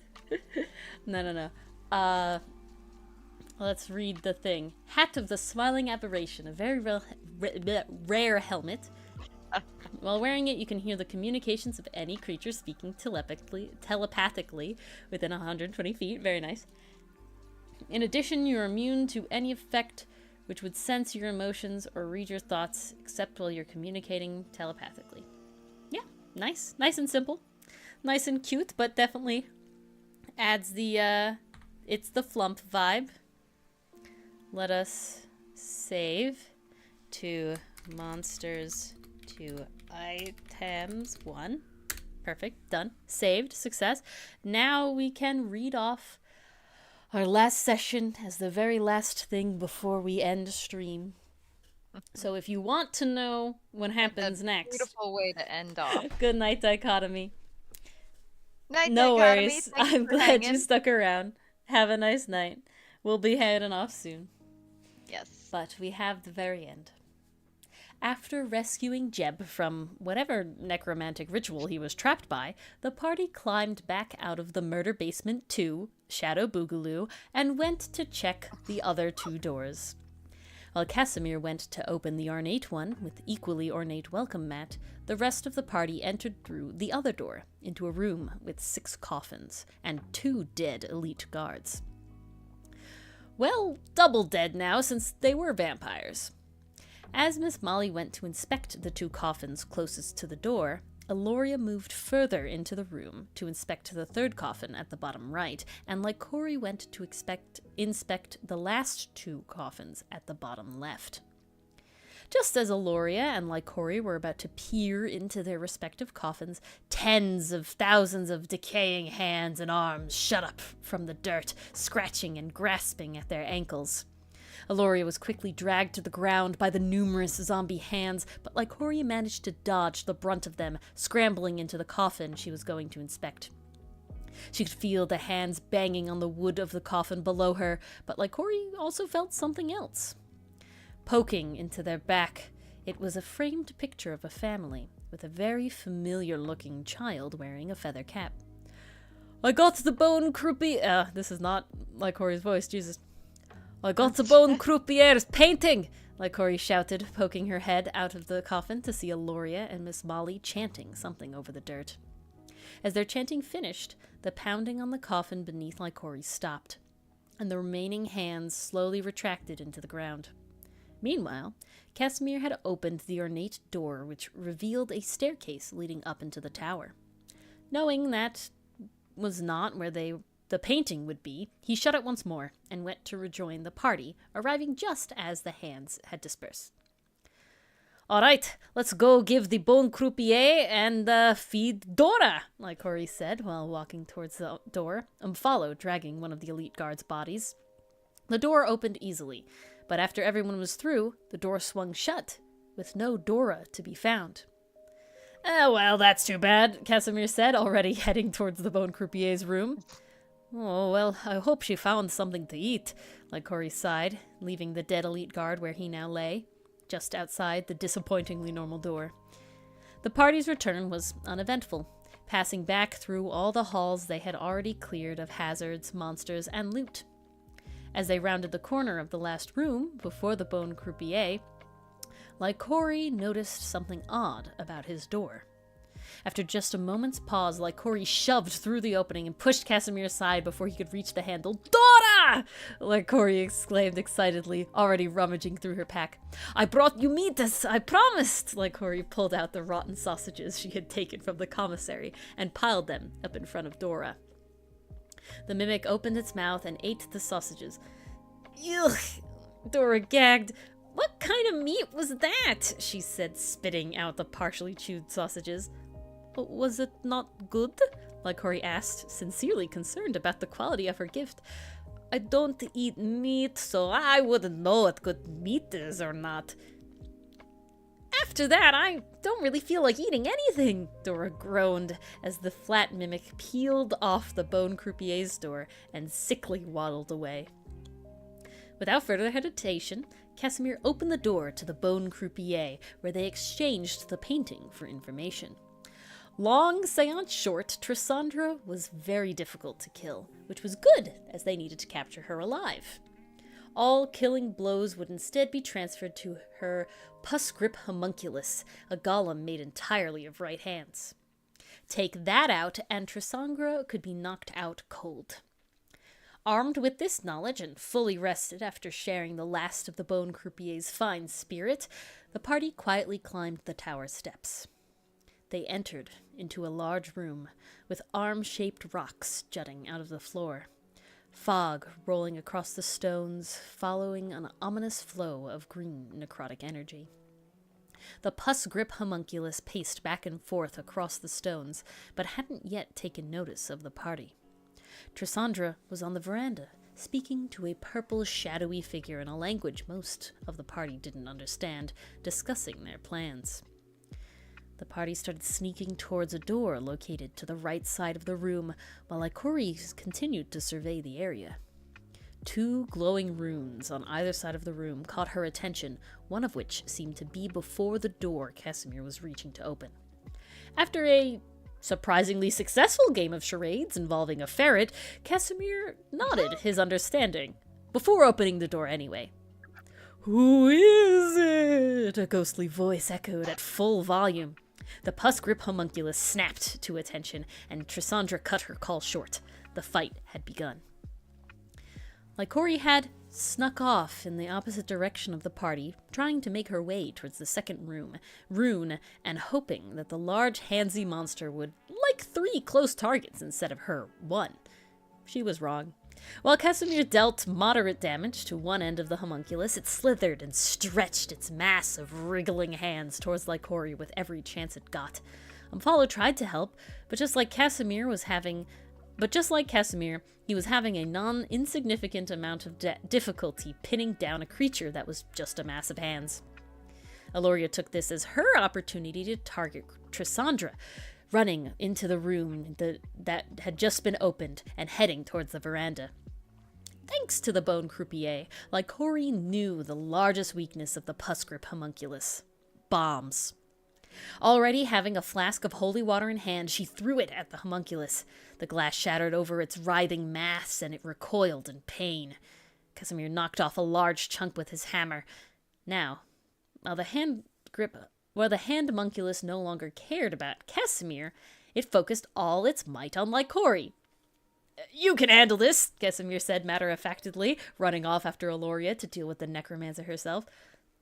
"Sure, thanks," Ikori sighed, pulling her last bomb from her pack as the giant fist of the creature knocked the wind right out of her. "Miss Ikori!" Miss Molly cried, running over to Umfalo, who acted like a healing relay.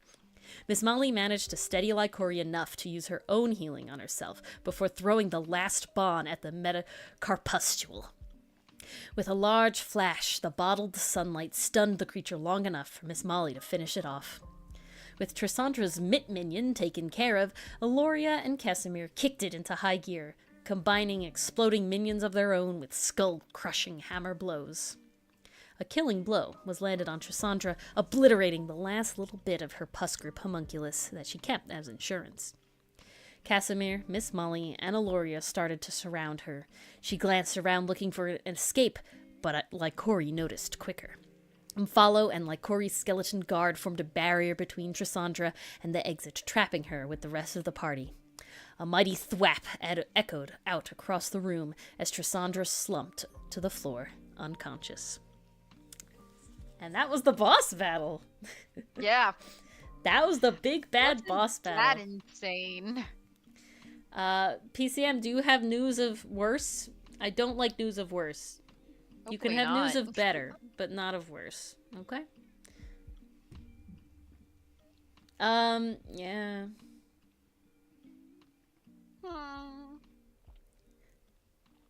Okay. Trying to figure out how to raid Cinder is a difficult endeavor. Share, maybe? Wasn't it Pastry Puff? You know, that was fun. Especially Puff Monster. Puss Monster. Puss Monster. I would say I was much closer to dying than I would have liked to be, but I pulled it through. I really did. Ooh. Is it that? Ooh, maybe I can find it here. It's not add stream marker. Share? Change stream? No. Okay. I don't know how to raid Cinder. No, it's not on Twitch is the problem. It's on YouTube. And I thought I knew, but I don't. So it's okay. Yeah, very sad. Alrighty, I'll have to figure it out another time. Okay. Such is life. I'm sure we'll have many opportunities. Oh, we definitely will. But, yeah, guys, thanks for hanging out. Hope you guys enjoyed the monsters and everything. Our next stream will be Ace Attorney Tuesdays, as we do. Very fun. Yes, there you go. If you want to watch Cinder on YouTube, go to that link. Very Yes. good. He's doing There we go. some That's D&D our review version of a stuff. raid. Thank you, Thank you, Grenade. Grenade. Top tier mod. And yeah, hope to see you guys all on Tuesday. Also new comic episode on Monday. Yes. Yes. New comic On episode tomorrow. On tomorrow. Yes. On today in 12 hours, however you want to look at it. Read it. That's good. It's gonna be It's great. great. Loving it. Thanks everybody for coming out, and we'll see you all then. Good night. Take care, everyone. Thanks for tuning in.